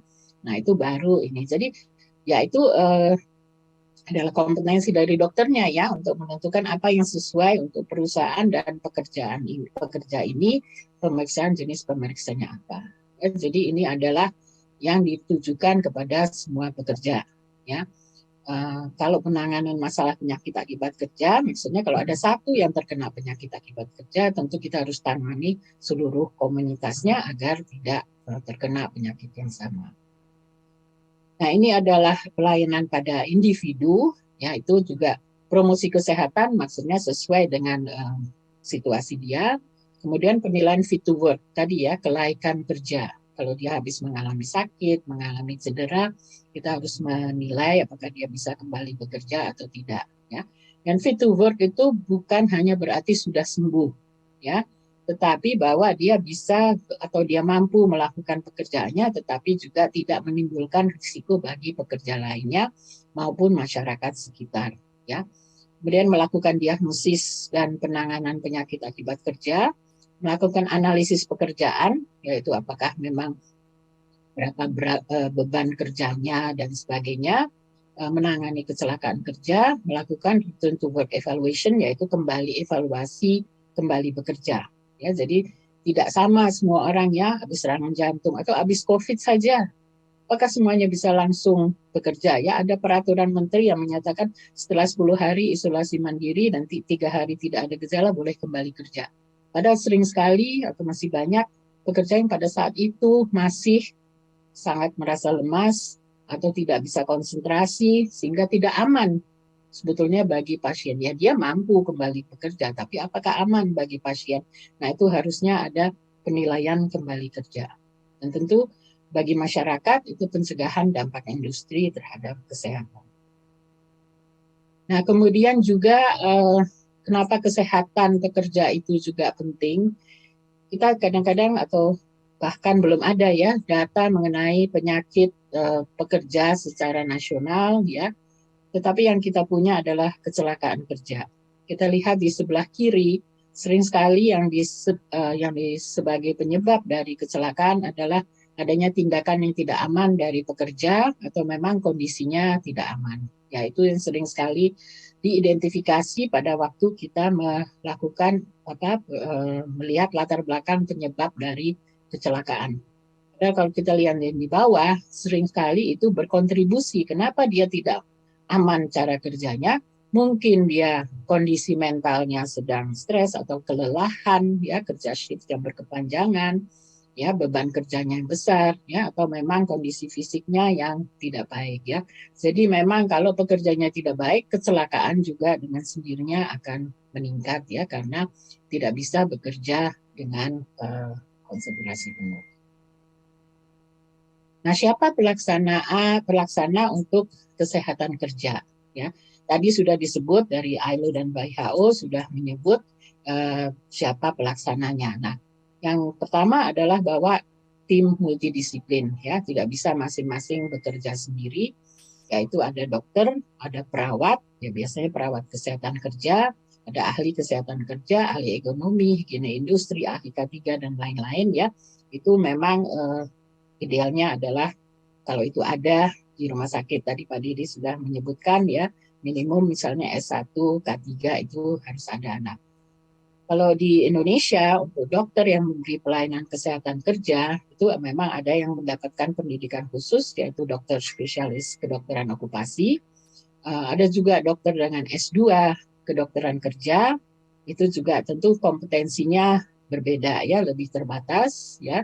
Dan juga dokter umum dengan pelatihan khusus. Jadi pelatihan khususnya tergantung apa yang mau dilakukan. Kalau dia mau mampu mendiagnosis penyakit akibat kerja, berarti mengikuti pelatihan khusus untuk diagnosis penyakit akibat kerja. Tapi kalau untuk penilaian layak kerja dan sebagainya itu belum ada. Nah, jadi kalau misalnya rumah sakit itu belum mampu mempunyai international standard, tidak masalah melakukan basic tadi ya, pelayanan kesehatan kerja dasar, tapi mungkin berjejaring dengan rumah sakit lain yang mempunyai international standard services sehingga bisa berkonsultasi atau bisa merujuk ke sana. Ini misalnya contoh ya, jadi kalau seorang perawat bekerja di poliklinik rawat jalan, didiagnosis terkena COVID, ya saya sengaja memakai COVID karena ini yang sering ya. Karena gejala ringan, maka dianjurkan isolasi mandiri di rumah dengan diberikan obat-obatan oleh dokternya. Dan sesuai peraturan yang berlaku di rumah sakit, setelah 10 hari, bila tidak ada gejala demam dan batuk lagi, diharapkan bertugas kembali. Nah, bagaimana ini? Apakah berarti ya udah sesuai 10 hari, si perawat langsung kembali, lapor kepada atasannya, saya sudah siap kembali bekerja? Ya, nah, bagaimana kalau itu tata laksana dari aspek kesehatan kerja. Yang pertama adalah kita harus tahu dulu apakah COVID itu dialami merupakan penyakit akibat kerja. Sebab kalau penyakit akibat kerja perlu dokternya melaporkan sesuai alur perlaporan yang berlaku untuk dia mendapatkan jaminan. Ya, kalau sebanyak yang COVID itu tidak dilaporkan sebagai penyakit akibat kerja, akhirnya dia tidak mendapatkan haknya. Dan juga tidak berarti bahwa semua tenaga rumah sakit itu kalau kena COVID itu adalah akibat kerja. Jadi itu ada alur-alur pembuktiannya untuk menyatakan ini penyakit akibat kerja atau tidak. Jadi kalau tidak ada pelayanan kesehatan kerja, ya otomatis ini tidak dilakukan. Ya. Tentu perlu dilakukan tracing, yaitu kalau itu kan akan dilakukan buat semua ya. Tapi kemudian perlu perbaikan program pencegahan pengendalian infeksi tidak? Mengapa dia sampai terkena? Apakah memang ada perbaikan yang perlu dilakukan dalam hal pencegahan dan pengendalian infeksinya dan termasuk K3-nya. Kemudian juga kalaupun dia penyakit akibat kerja atau bukan, perlu penilaian kelaikan kerja. Jadi perlu ada alur kalau seseorang tenaga kesehatan atau pekerja rumah sakit habis tidak masuk 2 minggu misalnya, dia kembali itu kemana? Apakah lapor langsung ke atasannya? Apakah ke tim K3-nya? Apakah sudah ada alurnya atau tidak? Kalau di beberapa negara itu kalau pekerja tidak masuk 2 minggu, itu harus diperiksa dulu oleh dokter spesialis okupasi untuk menyatakan dia bisa masuk bekerja dengan aman atau tidak, ya, sebab bisa berisiko buat pekerja lain ataupun pasien, ya, kalau tidak dinilai dulu penilaian kelaikan kerja. Jadi itu adalah tata laksana dari kesehatan kerja. Nah, mungkin agak berbeda dengan biasanya, ya, hanya COVID-nya yang ditangani kemudian boleh masuk, langsung masuk kembali. Ya, ini hanya contoh sekedar untuk melihat perbedaan mungkin dalam pelayanan kesehatan kerja. Saya rasa itu dari saya. Jadi sebagai kesimpulan, program K3 rumah sakit memang wajib dilakukan oleh semua tempat kerja, yang termasuk tentu rumah sakit, sesuai perundang-undangan yang berlaku. Tapi seharusnya bukan hanya karena adanya undang-undang atau peraturan, tetapi memang harusnya rumah sakit merasa itu sebagai suatu kebutuhan. Ya. Dan rumah sakit apalagi merupakan tempat kerja yang berisiko tinggi bagi pekerjanya, dan implementasi program K3 rumah sakit akan menguntungkan pihak pekerja, masyarakat, dan pihak rumah sakit sendiri dalam memberikan pelayanan berkualitas, ya, dan juga yang berfokus pada patient safety. Pelayanan kesehatan kerja sebagai bagian dari K3 rumah sakit perlu diterapkan secara profesional, jadi sesuai dengan kompetensi dari tenaga yang memberi pelayanan kesehatan kerja agar efektif dan efisien. Saya kira itu saja dari saya. Terima kasih atas perhatiannya. Wassalamualaikum warahmatullahi wabarakatuh. Waalaikumsalam warahmatullahi wabarakatuh. Terima kasih Dr. Astrid Sulistomo MPH, spesialis kedokteran onkologi, yang telah memaparkan secara detail terkait dengan aspek kesehatan kerja pada program K3 rumah sakit. Terkhusus tadi kita menyimak beliau bagaimana kemudian ini sangat penting pada saat kita berada pada era pandemi, kemudian banyaknya penyakit menular, ada HIV, AIDS, SARS, dan yang lain sebagainya, ya. Tentu ini menjadi menarik untuk kemudian kita menghadirkan K3 dengan segala lingkup ruang, fungsi, tugas, dan perannya. Bapak Ibu sekalian, kita masih punya waktu lebih dari 30 menit untuk berdiskusi, dan kita akan menuju kepada sesi tanya jawab. Bapak Ibu diperkenankan untuk raise hand untuk bertanya atau menuliskan pertanyaan di chat Zoom. Kita akan bacakan pertanyaannya, dan nanti kedua narasumber akan menjawab sesuai dengan porsi dari materi masing-masing. Kita akan ke ruang chat Zoom untuk melihat bagaimana Bapak Ibu berikan umpan balik kepada kita semua di tema kita kali ini. Kita lihat bersama. Pak Dede dan Dr. Astrid nanti menjawab sesuai dengan pertanyaan yang diajukan. Iya Pak Dede, ya? Yes, ya. Baik, kita mencoba ke pertanyaan yang pertama. Bisakah dibantu kita untuk menuju ke ruang? Nah, kita sudah berada di ruang chat Zoom. Ini ada beberapa pertanyaan dan saya kira animo Bapak Ibu peserta sangat luar biasa. Kita menuju ke pertanyaan yang awal. Pertama ini Pak, dari pertanyaan untuk Pak Dede, mohon izin, apabila organisasi K3 tidak ada orang yang bisa full timer mengurusi, kira-kira gimana? Nah, ini terkait dengan SDM. Silakan Pak Dede. Baik, terima kasih. Dari siapa ya Pak pertanyaannya ini? Ini kalau kita lihat di chat Zoom namanya belum terbaca, Pak. Baca ya? Ya, baik, terima kasih pertanyaannya. Jadi Bapak Ibu sekalian, terima kasih atas antusiasme dengan memberikan masukan buat kami, ya, tentunya. Pertanyaan bagaimana?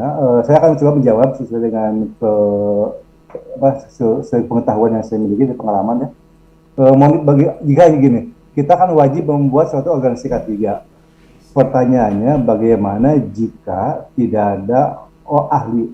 Kemudian bagaimana idealnya ada ahli kompeten, kemudian full time. Kenapa harus full time? Supaya berkesinambungan, ya. Jadi optimal, efektif, efisien, berkesinambungan. Itulah perlu orang yang full time, gitu. Ini nggak ada orang yang full time, bagaimana? Nah, kalau misalnya pertama kali, ya, itu pastikan dulu bahwa pimpinan tahu, ini kalau kita mau sukses menjalankan K3 rumah sakit, harus ada orang yang full time. Oke, sementara ini belum ada yang full time, tapi kedepannya harus ada yang full time. Bagaimana kalau ada yang full time? Pasti hasilnya tidak akan seoptimal kalau ada yang full time. Itu aja. Itu kita outputnya aja. ya silakan. Sementara belum ada yang full time, silakan part time dulu. Ya, tapi harus bisa berbagi tugas. Tapi hasilnya tentunya tidak akan seoptimal jika dengan ada yang full time tadi. Nah, di peraturan jelas dikatakan bahwa harus ada orang yang kompeten di situ, yang kompeten dan mempunyai waktu. Ya. Begitupun sama dengan yang di komite mutu pun demikian ya. Komite mutu harus ada orang yang full time komite mutu di situ, supaya itu di peraturannya demikian. Nah, sekarang bagaimana kalau belum ada full time? Ya silakan, kalau belum ada full time berarti kan nanti hasilnya tidak akan semaksimal yang full time itu ya Pak Budi. Ya, baik. Baik, terima kasih Pak Dede, terima kasih atas jawaban atas pertanyaan pertama. Kita mencoba untuk ke dokter. Dokter, ini ada pertanyaan ya. Kita lanjut ke pertanyaan kedua. Ini bertanya terkait dengan pertanyaan berikutnya. Tadi sebenarnya masih ada di atas tadi. Oke, kita coba ke ini. Ini bertanya terkait dengan pelaksanaan audit unit kerja tersebut ya. Apakah ada form tersendiri yang tersendiri? Nah, ini dari Bu Nuri. Ini mungkin masih ke Pak Dede ya. Nanti mungkin Bu Dokter bisa nambahin dulu terkait dengan pelaksanaan audit unit K3, Pak. Apakah ada standar form tersendiri? Kami persilakan Pak Dede. Baik. Jadi audit K3 itu ada ya. Jadi kita kan tadi mengacu kepada standar K3 yang kita buat ya. Jadi kan ada sistem manajemen K3, ada formulir form untuk audit SMK3 itu sudah ada. Jadi kita bisa, kalau kita mau mengaudit sistem manajemen K3, kita bisa menggunakan formulir audit SMK3. Itu ada formulirnya Bu, nanti bisa dilihat di Perpres 20 tahun 2000, Perpres nomor 50 ya tahun 2020 itu ada tentang SMK3. Nah kemudian kalau untuk audit yang lain, misalnya untuk audit terkait dengan insiden. Nah, kita ngaudit suatu insiden, ngaudit suatu program kerja nih. Kita dilihat dari program kerjanya. Kita bisa membuat checklist sendiri, ya, disesuaikan dengan program kerja apa yang dilakukan, yang kita berikan kepada unit tersebut. Ya. Kita membuat checklist sendiri bisa. Ya. Intinya adalah kita dengan tujuan audit itu untuk memastikan bahwa program kerja yang kita berikan itu dilaksanakan oleh unit. Ya. Silakan Bapak Ibu, kalau ada checklistnya dilihat, pakai checklist yang sudah ada. Tapi bukan berarti kita terpaku dengan checklist itu. Silakan checklist itu dimodifikasi, disesuaikan dengan kondisi rumah sakit. Misalnya ada checklist ini, kita mau tambahin nih dengan ini karena kita penting program ini, silakan ditambahkan. Ada checklist yang baku, yang dari peraturan, ada juga checklist yang dibuat oleh rumah sakit tersebut, disesuaikan dengan program kerja yang sudah dibikin. Itu silakan. Iya, baik. Ya. Baik, terima kasih Pak Dede. Kita menuju ke pertanyaan berikutnya. Bapak Ibu sekalian, masih di sesi kita untuk memberikan umpan balik kepada dua narasumber kita. Ini kita ke pertanyaan berikutnya. Ada dari Bapak Rizky Pradana, Rumah Sakit Islam. Dari Disnaker, setiap perusahaan termasuk rumah sakit wajib membentuk tim P2K3, di mana fungsi dan kegiatan tim P2K3 hampir sama dengan K3RS. Apakah P2K3 dan K3 rumah sakit bisa disamakan atau setiap rumah sakit harus membentuk tim K3 rumah sakit walaupun sudah ada tim P2K3 yang di SK-kan oleh Disnaker Provinsi? Nah, ini kayaknya masih ke Pak Dede. Silakan Pak Dede. Ya, baik. Terima kasih Mas Rizky Pradana. Jadi tim K3 rumah sakit dengan P2K3 masing-masing mempunyai dasar regulasi yang jelas. Ya. P2K3 dasar regulasinya dari Kementerian Tenaga Kerja, K3 rumah sakit regulasinya dari Kementerian Kesehatan. Jadi di rumah sakit, jadi dibikin dua-duanya, satu itu ya. Kenapa bikin dua-duanya? K3 rumah sakit kita membuat program, ada tim, kita membuat program pastikan. Kemudian kalau P2K3 adalah anggotanya dari seluruh unit, dari seluruh unit, dari direksi ada di situ, dari mulai direktur, kemudian ke bawahnya sampai ke perwakilan dari unit-unit. Nah, tujuan dibentuknya P2K3 adalah atau panitia pembina keselamatan dan kesehatan kerja itu untuk memastikan program-program kerja K3 di rumah sakit dilaksanakan sampai ke pelosok ya, sampai ke unit-unit ya, sampai ke unit itu. Jadi kalau K3RS sudah membuat program, nah jadi orang-orang di K3RS bisa merangkap dengan di P2K3. Contoh nih, saya pernah sebagai ketua komite K3, saya juga sebagai ketua P2K3. Jadi saya P2K3 wajib berikan laporan ke Disnaker tiap 3 bulan. Nah, program-program yang dilaporkan adalah program-program yang sama dengan program K3RS gitu. Nah, tapi P2K3 ini kehadirannya adalah untuk memastikan program-program K3 rumah sakit dilaksanakan di setiap unit.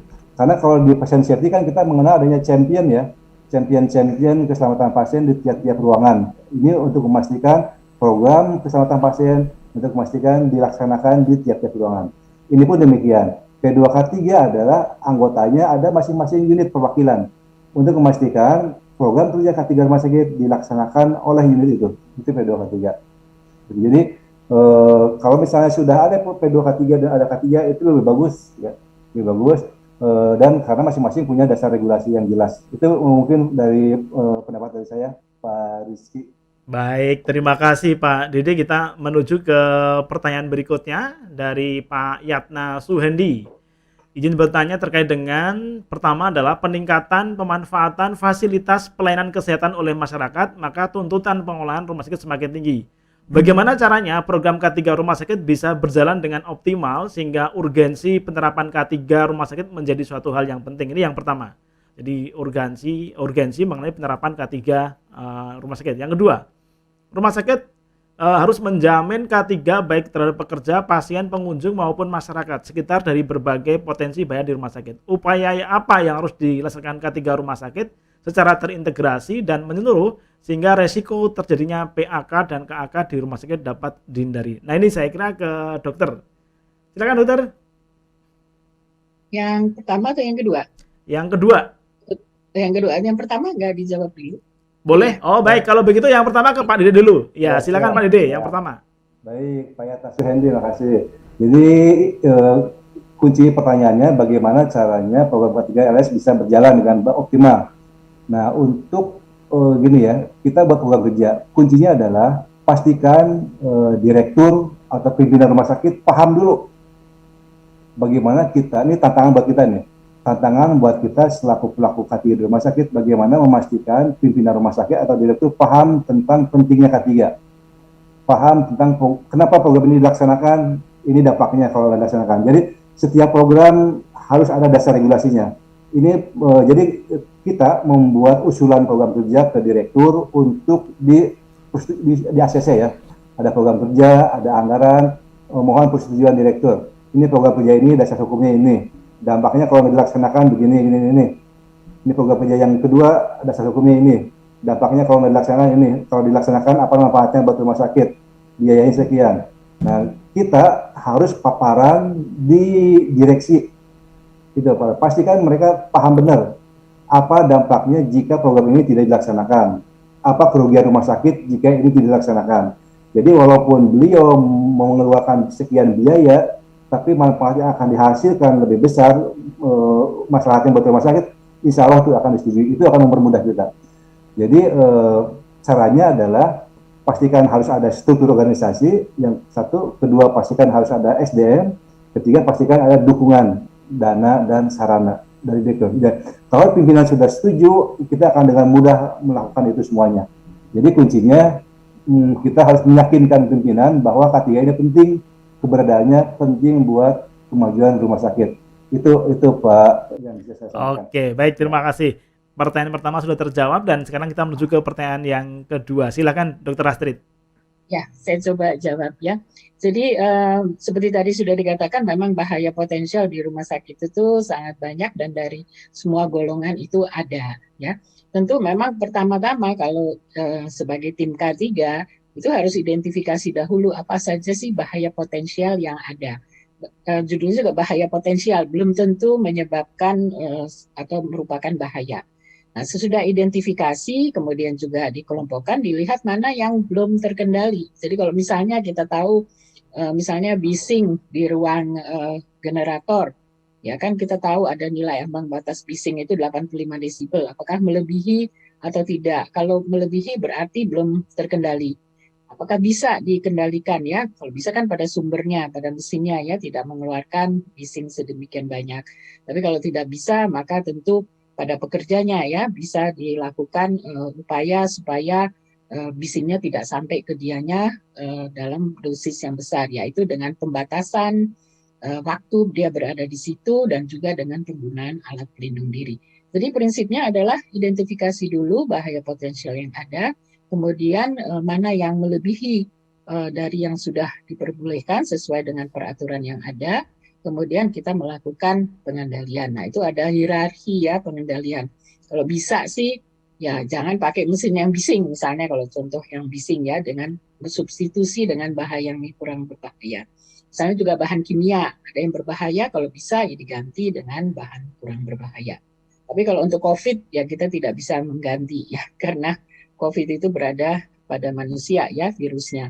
Nah itu upaya-upaya apa yang bisa dilakukan secara teknis ya kan, kalau COVID misalnya dengan membuat ruangan dengan memasang HEPA filter, dengan membuat ruang tekanan negatif dan sebagainya. Jadi itu upaya-upaya yang selalu kita mesti periksa lagi mana yang masih kurang dikendalikan. Ya, kemudian juga pekerja perlu diedukasi ya bagaimana bekerja dengan aman. Ya, dia harus tahu bahaya potensial yang dihadapi, bukan untuk menakut-nakuti, tetapi bagaimana supaya dia bisa bekerja dengan aman. Semua sudah tahu bahwa radiasi berbahaya, tapi bukan berarti tidak boleh ada pekerja yang bekerja di situ, tetapi upaya pengendalian yang bisa dilakukan. Jadi memang secara kontinu itu selalu harus dilihat bahaya potensial yang ada, apakah sudah terkendali atau tidak, dan harus kerjasama antara pekerja yang bekerja di situ, pimpinan rumah sakit maupun tim K3 yang secara teknis menguasai bagaimana sih melakukan pengendalian tersebut. Terus itu yang saya bisa jawab. Baik, terima kasih Dokter Astrid. Kita menuju ke pertanyaan berikutnya. Ini dari peserta kita, perlukah rumah sakit menerapkan SMK 3 dan regulasi di Naker bahwa Sekretaris P2K3 rumah sakit wajib mengikuti pelatihan K3 umum dan mendapat penunjukan dari Depnaker? Apakah di rumah sakit juga diperlukan? Nah ini ke Pak Didik, kayaknya hampir sama dengan pertanyaan di atas tadi ya, tapi monggo Pak Didik, silakan untuk dipertegas kembali. Apakah di rumah sakit perlu melaksanakan SMK 3? Tadi kita lihat ya bahwa salah satu yang saya paparkan tadi, ada tahapan-tahapan dalam melaksanakan K3 itu diantaranya melaksanakan sistem manajemen K3. Jadi suatu perusahaan yang jumlah tenaga kerjanya minimal 100 orang atau mengandung potensi bahaya itu wajib melaksanakan sistem manajemen K3. Ya, rumah sakit ini sudah memenuhi syarat tersebut nih. Misalnya kita sudah karyawannya lebih dari 100 orang. Yang kedua, jelas di rumah sakit ada sangat berisiko sekali banyak potensi bahaya. Jadi rumah sakit itu wajib melaksanakan sistem manajemen K3, SMK 3. Itu tadi apa lagi? Kemudian sini. Apa lagi ya tadi? Jadi wajib ya kita tetap melaksanakan sistem manajemen K3 karena kita memenuhi syarat untuk melaksanakan itu karena di atas 100 orang jumlah tenaga kerjanya, kemudian ada potensi bahaya besar di rumah sakit, potensi bahaya sangat tinggi. Ya, baik. Terima kasih Pak Dede. Ini kita menuju ke Dr. Astrid kembali nih Dok. Ada pertanyaan terkait dengan selain K3 ada juga PPI. Nah, ini mohon arahnya bagaimana batasan antara PPI dan K3 di rumah sakit. Dr. Astrid, dipersilakan. Ya.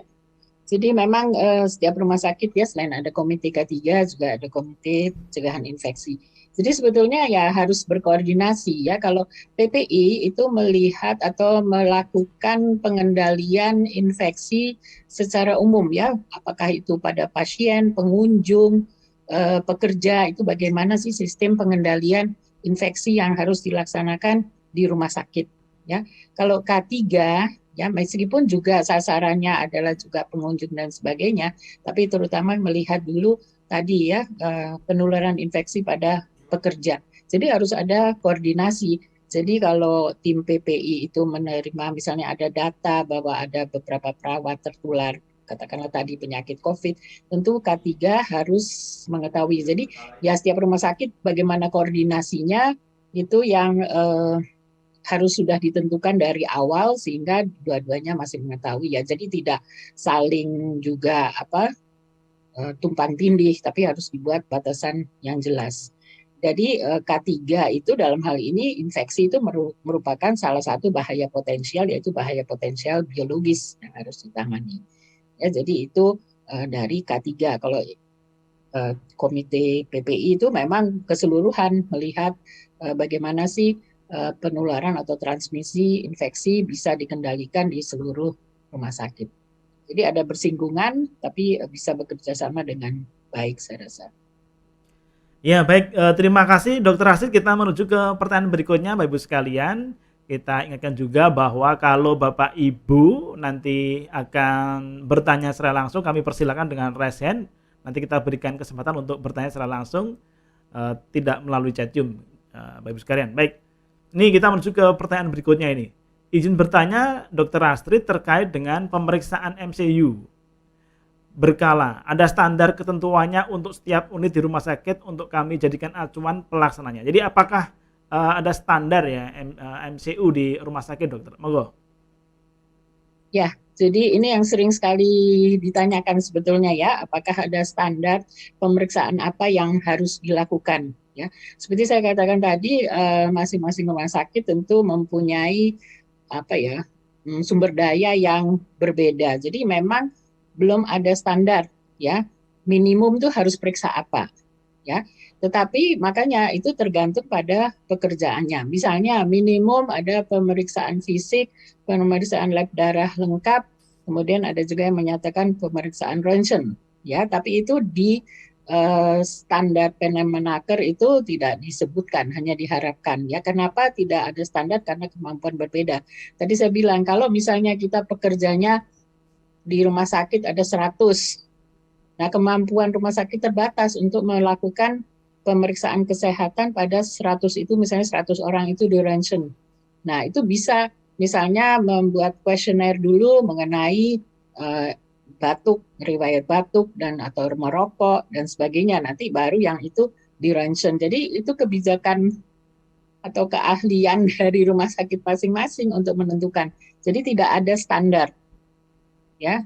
Tetapi memang ada rekomendasi-rekomendasi. Kalau bekerja di radiologi periksa apa, bekerja di ini periksa apa, itu ada rekomendasi, tapi tidak menjadi standar karena takut nanti menjadi beban pada rumah sakit.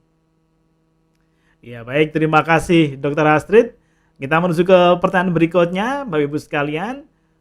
Ini pertanyaan dari RSUD ya, Dokter dari RSUD. Ini pertanyaannya adalah terkait dengan apa perbedaan komite dengan instalasi atau tim, dan juga format laporan sesuai Kemenkes dan Kemenaker. Apakah berbeda? Ini ke Pak Dede. Silakan Pak Dede.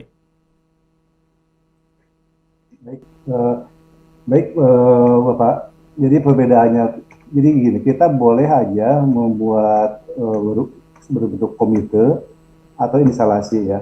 Jadi dari aspek yang tugas-tugasnya sebenarnya sama-sama ya, dari itu yang ditugaskan situ fungsi-fungsinya sama, cuma tergantung dari kebijakan-kebijakan rumah sakit. Nah kalau misalnya komite dia bisa langsung bertanggung jawab kepada direktur ya. Nah sementara kalau misalnya dari bentuk instalasi dia bisa langsung ada di bawah departemen di bawah hadir itu ya, kalau itu instalasi itu. Jadi ini tergantung skup dari tingkatan kelas rumah sakit aja. Tapi untuk fungsinya sama. Apa yang dikerjakan, apa tugas fungsinya ya sama aja. Ya, jadi mau komite, mau instalasi atau mau tim itu ditentukan tergantung dari cakupan rumah sakit itu, luas besar kecilnya rumah sakit ya. Kemudian format laporannya. Nah, format laporan misalnya untuk format laporan kecelakaan kerja, format laporan yang disampaikan situ ada formatnya ya, ada formatnya. Jadi kalau yang sudah ada itu untuk formulir laporan kecelakaan kerja, formulir laporan insiden keselamatan pasien itu sudah format laporan yang baku. Ya, kita tinggal mengikuti itu aja. Jadi ini bisa disampaikan pelaporan-pelaporan tersebut yang sesuai dengan yang sudah ada di lampiran-lampiran peraturan terkait dengan pelaporan itu ada. Nanti kalau misalnya masih membutuhkan itu, nanti saya bisa saya bisa kirim ya, tinggal kontak saya, nanti saya bisa tolong dikirimkan langsung aja untuk format laporannya, mungkin Pak Budi biar lebih jelas lagi karena keterbatasan waktu untuk mencari sekarang. Iya, baik. Terima kasih Pak Didi. Nanti mungkin format laporannya bisa kita kirim juga di Chatium. Kalau tidak memungkinkan nanti kita akan kirim melalui sosial media kita atau yang lain. Ya, Terima kasih Pak Dede. Ini ada yang sudah resen bersama dengan kita. Kita berikan kesempatan kepada beliau, Bapak Ali Nur yang sudah resen. Kami persilakan. Monggo Pak, dibuka speakernya dan ditujukan kepada siapa pertanyaannya. Pak Ali Nur mungkin bisa dibuka speakernya. Nah sudah, kami persilakan Pak. Ya, terima kasih Pak. Assalamualaikum warahmatullahi wabarakatuh. Waalaikumsalam.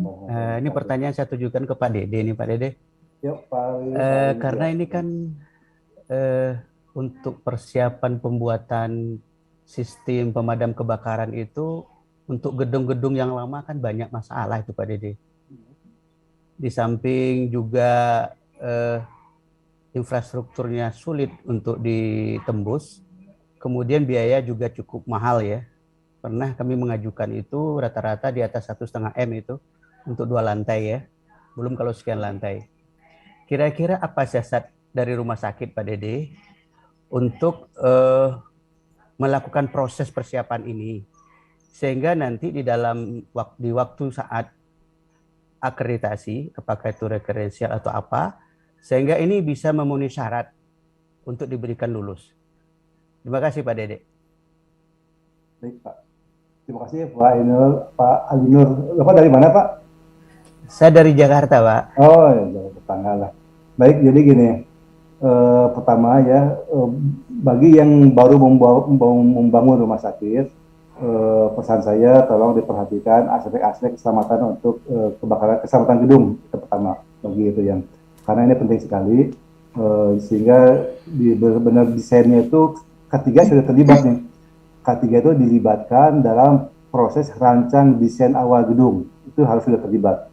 Bagaimana membuat proteksi kebakaran, berapa titiknya di mana saja, berapa titik untuk ruangan ini, apakah perlu hidran, perlu sprinkler, perlu fire alarm, berapa titik, itu tim K3 berperan di situ, bekerjasama dengan ini. Nah kemudian untuk lantai yang di atas 2 lantai itu, menurut ketentuan itu harus wajib menggunakan ada sprinkler fire alarm ya. Nah, saya sering melihat di satu gedung dipasang fire alarm, dipasang sprinkler, tapi masih tutup itu belum dibuka tuh. Jadi ada fire alarm masih tutup plastiknya, ada sprinkler masih ditutup kuning plastiknya. Ini bagaimana mau bekerja kalau masih ditutup nih? Nah kadang yang itu ada yang kurang paham juga. Jadi itu dipastikan dilepas itunya supaya bisa berfungsi. Nah kemudian pertanyaan sekarang bagaimana kalau gedung udah jadi? Gedung sudah jadi, kita perlu dipasang itu. Nah kalau idealnya walaupun gedung sudah jadi, tetap dipasang untuk sistem proteksi kebakaran, baik itu sprinkler, hidran. Nah kita pun pernah melakukan penambahan suatu sistem proteksi kebakaran, sprinkler ya sampai itu bagi ruangan yang ternyata pada awal itu belum dibikin. Ya emang ini kita harus membuka pelapon dipasang di situ, kemudian di connecting ya. Memang sih ada beberapa pekerjaan mengganggu pelayanan, tapi pengerjaannya secara bertahap per segmen. Misalnya segmen ruangan ini dikerjakan, ya yang dikerjakan yang ruangan itu pindah dulu. Kalau udah selesai pindah lagi. Jadi tidak berarti semua gedung itu harus dikosongkan. Nah, orang kontraktor yang dia akan paham bahwa mengerjakan pekerjaan dalam kondisi sedang dipakai. Nah, yang dia berusaha akan dikerjakannya per segmen. Tidak mesti mengosongkan gedung 2 lantai, nggak mesti. Misalnya peruangan-peruangan itu bisa ada tekniknya, bisa dilaksanakan. Nah, jadi kalau misalnya memungkinkan dilaksanakan dipasang sprinkler, laksanakan itu karena itu lebih aman. Lebih aman. Nah, kemudian kedua kaitannya dengan proteksi. Kalau sprinkler belum ada, pastikan diperbanyak APAR itu, ya, alat pemadam api ringan. Alat api ringan jaraknya itu kan kalau ruangannya luas, setiap 22 meter ada satu APAR. Tapi kalau ruangannya sekat-sekat, setiap ruangan ada satu APAR itu. Nah, kemudian kedua, pastikan ada tim penanggulangan bencana yang terlatih, ya. Ada tim penanggulangan kebakaran yang terlatih di tiap-tiap ruangan dan di rumah sakit. Itu harus pastikan ada bukti pelatihannya, dan nanti kalau setiap orang dicek, dia harus bisa laksanakan. Dan berikutnya juga, Tadi saya lihat ada tangga RAM ya. Apakah tangga RAM juga ini hal yang penting?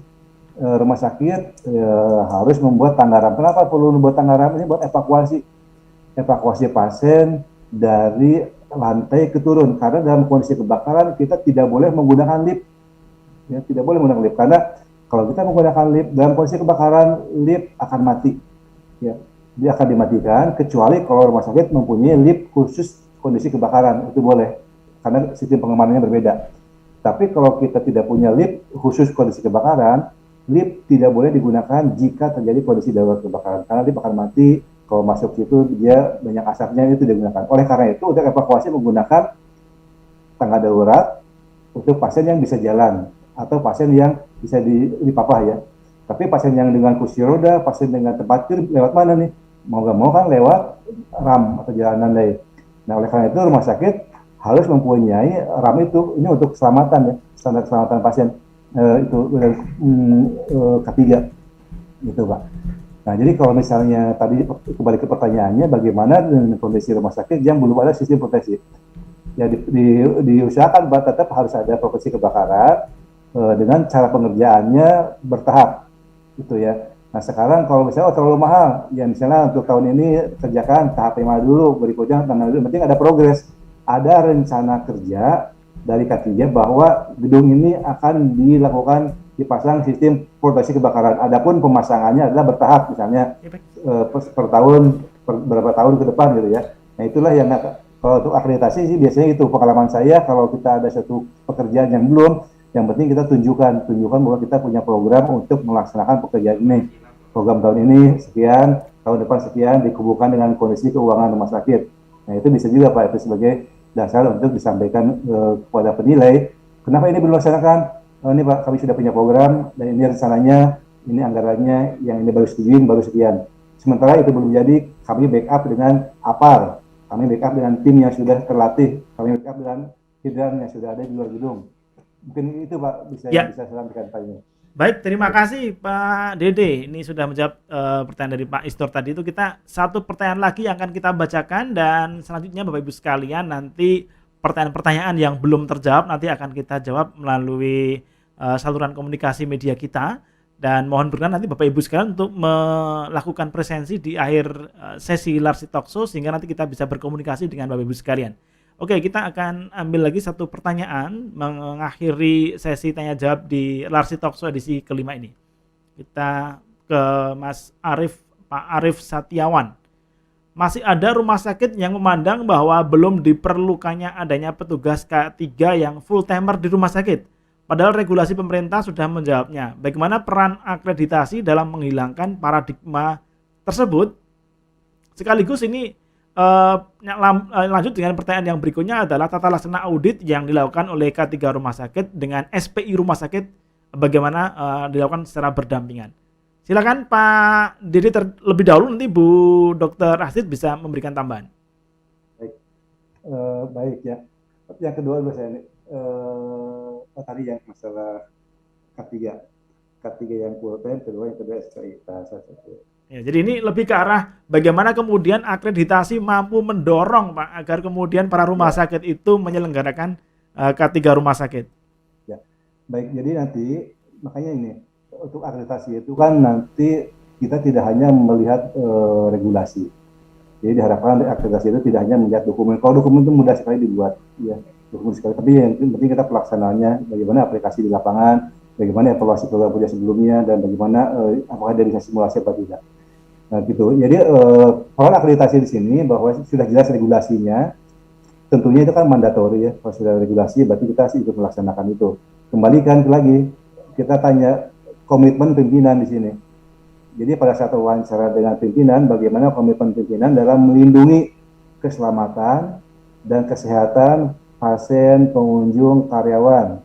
Nah, kita lihat komitmennya di saat wawancara. Kalau dia komitmennya akan melaksanakan itu sesuai dengan undang-undang, berarti dia konsekuensinya dia harus siapkan sumber daya yang kompeten untuk melaksanakan komitmen dia tadi. Gitu. Tapi kalau misalnya pimpinannya, saya komitmen akan melaksanakan peraturan pemerintah, melindungi pasien, keluarga pasien, pengunjung dan lain-lain. Tapi dia tidak menyiapkan SDM ya. Nah, Nah, itu berarti nilainya kalau buat kita penilai itu nilainya belum nilai 10 lah. Karena bukti komitmen itu adalah pertama kali kan tahapan pertama bila kita rumah sakit ingin melaksanakan K3RS ada komitmen. Komitmen dari pimpinan. Komitmen itu berupa kebijakan tertulis. Apa isi komitmen itu? Isi komitmen itu adalah rumah sakit membentuk organisasi K3RS di rumah sakit. Kedua, pimpinan menunjuk SDM yang kompeten. Ketiga, pimpinan menyiapkan sarana prasarana dan anggaran. Itulah 3 hal yang bisa kita menjadi acuan seorang pimpinan rumah sakit dia komitmen apa tidak dengan pelaksanaan K3. Kalau dia itu tidak ada salah satu, berarti dia belum komitmen 100%. Itu yang perlu dinilai. Yang kedua, terkait SPI dengan K3 mutu ya. Ini hal yang menarik. Di dalam Perpres 77 tentang organisasi rumah sakit tahun 2015 kalau nggak salah, di situ dikatakan bahwa peran SPI di dalam manajemen risiko terintegrasi. Ya. Jadi SPI melaksanakan monitoring dan evaluasi manajemen risiko di rumah sakit. Jadi SPI melakukan risk based audit. SPI melaksanakan audit kinerja berdasarkan pada risiko. Ya. Jadi ada tiga layer pertahanan di rumah sakit nih. Pertama, dalam hal semua unit wajib membuat analisa risiko. Setiap unit wajib mempunyai risk register unit. Setiap unit perlu membuat manajemen risiko. Itu jadi namanya risk owner ya. Jadi risiko yang dimiliki oleh unit-unit yang bersangkutan. Ada unit perawatan, ada di rawat jalan, rawat inap, radiologi, manajemen, umum, IPS, SRS, masih dan lain-lain. Masing-masing punya risikonya. Nah, kemudian siapa yang nanti digabungkan menjadi risk register rumah sakit ya. Nah, sekarang siapa yang mengawasi? Yang mengawasi dilaksanakannya manajemen risiko itu adalah pertama yang punya risiko unit tersebut. Yang kedua, komite mutu. Di situ kan ada subkomite manajemen risiko. Dan komite K3 itu berkolaborasi memastikan pelaksanaan manajemen risiko dilaksanakan. Kemudian dari yang lain juga SPI. SPI pun memantau bagaimana pelaksanaan manajemen risiko masing-masing unit. Kalau dia mengaudit ke suatu unit misalnya, dia pertama lihat data risikonya. Nah, itu di situ dia akan lihat juga. Jadi kalau ini berjalan dengan baik, bersinergi ya, terintegrasi antara SPI, komite mutu, komite K3. Nah, ini risiko-risiko yang sudah dibikin tidak akan terjadi suatu insiden. Bagus sekali ini. Makanya kadang-kadang jangan sampai terpisah-pisah nih, ada SPI, ada komite mutu, ada komite K3, masing-masing jelas sendiri-sendiri. Padahal di antara ketiga itu ada suatu pekerjaan yang dilaksanakan bertiga bareng-bareng, yaitu manajemen risiko nih. Saling memantau. Layer pertama adalah oleh unit yang terkait. Layer kedua oleh komite mutu, komite K3. Layer ketiga oleh SPI untuk memantau pelaksanaan itu. Itu mungkin Pak. Ya, Pak baik. Terima kasih. Baik, terima kasih Pak Dede. Ini saya kira awal ini harus diakhiri, tapi Bapak Ibu sekalian tentu kita akan terus bersama dengan Bapak Ibu, para pimpinan rumah sakit, manajemen rumah sakit untuk terus menjaga menekan mutu di rumah sakit melalui Larsi Talkshow. Nah, sebagai penutup ini saya mohon berkenan Dr. Astrid memberikan closing statement, Dok. Kami persilakan, Dok. Dr. Astrid. Ya, apakah bisa?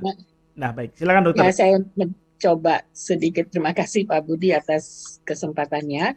Jadi saya rasa tadi jawaban Pak Dede juga sudah sangat jelas dan komprehensif ya. Jadi memang K3 itu masih banyak dipandang sebagai cost ya, atau beban seperti tadi yang dikatakan juga oleh Pak Dede. Saya rasa kalau sekarang yang ditunjuk atau mungkin mendapat tugas untuk melakukan program K3 di rumah sakit, apakah mungkin belum full time, mungkin masih part time, dan mungkin juga belum mendapatkan pelatihan, ya itu perlu dengan membaca ya, dan semuanya sudah ada pedoman-pedomannya, baik dari Kemenkes, Kemenaker, mulai mencoba melaksanakan sehingga akhirnya pimpinan rumah sakit akan melihat bahwa ini sebetulnya bukan hanya cost ya, tentu ada biaya ya, tetapi bahwa itu akan menguntungkan rumah sakit sendiri ya kalau semua pekerjanya, pengunjungnya pasien dan sebagainya semuanya aman dan juga pekerjanya terutama sehat, tentu akan meningkatkan kinerja rumah sakit dan diharapkan pimpinan rumah sakit akan mendukung ya bahwa program K3 dilakukan secara full time dan oleh tenaga-tenaga yang memiliki kompetensi. Jadi memang harus bertahap, tapi yang penting bukan memandang K3 itu hanya untuk mengikuti regulasi, tetapi memang menjadi kebutuhan ya, karena prinsipnya tanpa pekerja yang sehat ya dan aman gitu ya, tentu pelayanan yang diberikan tidak akan memenuhi kualitas yang diinginkan dan akhirnya akan berdampak negatif terhadap pelayanan yang sudah capek-capek dibangun oleh rumah sakit tersebut. Saya rasa itu saja, dan memang kesehatan dan keselamatan pekerja itu tidak bisa dipisah ya. Dua-duanya harus berjalan seiring dan memang memerlukan tim yang bisa berkoordinasi dan juga berkoordinasi dengan tim-tim lain atau komite lain yang ada di rumah sakit supaya lebih efisien dan efektif dalam mencapai tujuan. Saya kira itu saja dari saya. Terima kasih. Wassalamualaikum warahmatullahi wabarakatuh. Waalaikumsalam warahmatullahi wabarakatuh. Terima kasih Dr. Astrid. Terima kasih Pak Dede Sri Mulyana SKM Mars yang telah berkenan sharing dalam diskusi Larsi Talkshow kita di kali ini dengan tema peran K3 dalam peningkatan mutu dan pengembangan rumah sakit. Banyak hal yang telah kita dapatkan Bapak Ibu sekalian, bahwa kesehatan dan keselamatan itu akan membawa roda organisasi manajemen rumah sakit yang lebih baik lagi untuk menjaga dan mengawal peningkatan mutu di rumah sakit. Jangan jadikan K3 sebagai beban, tetapi jadikan sebagai pionir penggerak untuk menjaga mutu, meningkatkan mutu agar SDM kita sehat dan selamat. Baik, Bapak Ibu sekalian, berikutnya kita akan tayangkan sekilas info tentang Larsi kepada Ibu Titi, dipersilakan. Pak Budi, izin sebentar saya ada sampaikan. Oh baik, silakan Pak. Satu kalimat. Ya. Jadi gini Bapak Ibu sekalian, keselamatan dan kesehatan adalah hak kita semuanya, hak karyawan, hak pasien, hak pengunjung. Kemudian kesehatan, perlindungan kesehatan dan keselamatan adalah kewajiban institusi. Ya, jadi ini adalah antara hak dan kewajiban. Satu, yang kedua, jadi kita harus hati-hati sebenarnya, jangan sampai ada suatu insiden gara-gara kita lalai melindungi mereka, kita kena tuntutan, itu aja Pak. Jadi wajib melaksanakan K3RS itu intinya. K3 bukan suatu biaya, tapi investasi buat kita semuanya. Baik. Ya, Pak Budi. Baik, terima kasih Pak Dede. Jadi K3 ini adalah investasi. Jadi mari betul-betul pastikan rumah sakit kita menyelenggarakan K3 di rumah sakit masing-masing. Terima kasih Pak Dede, sekali lagi terima kasih Pak Dede Sri Mulyana SKM Mars. Terima kasih kepada Ibu Dr. Astrid Sulistomo MPH SPOK atas sesinya ya. Nanti kita akan kembali undang beliau, surveyor Larsi, Bapak Ibu sekalian, di lain waktu dengan lain tema. Baik, berikutnya kita akan tampilkan sekilas info tentang Larsi, Lembaga Akreditasi Rumah Sakit Indonesia. Dipersilakan.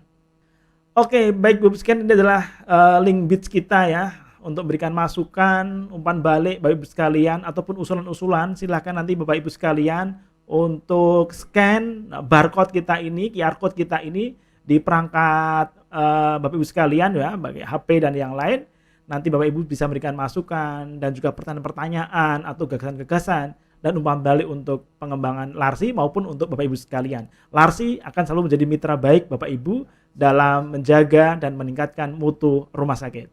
Nah, Bapak Ibu sekalian nanti bisa menghubungi kontak kami di Ibu Titi Kurniati 0815 8633 7103.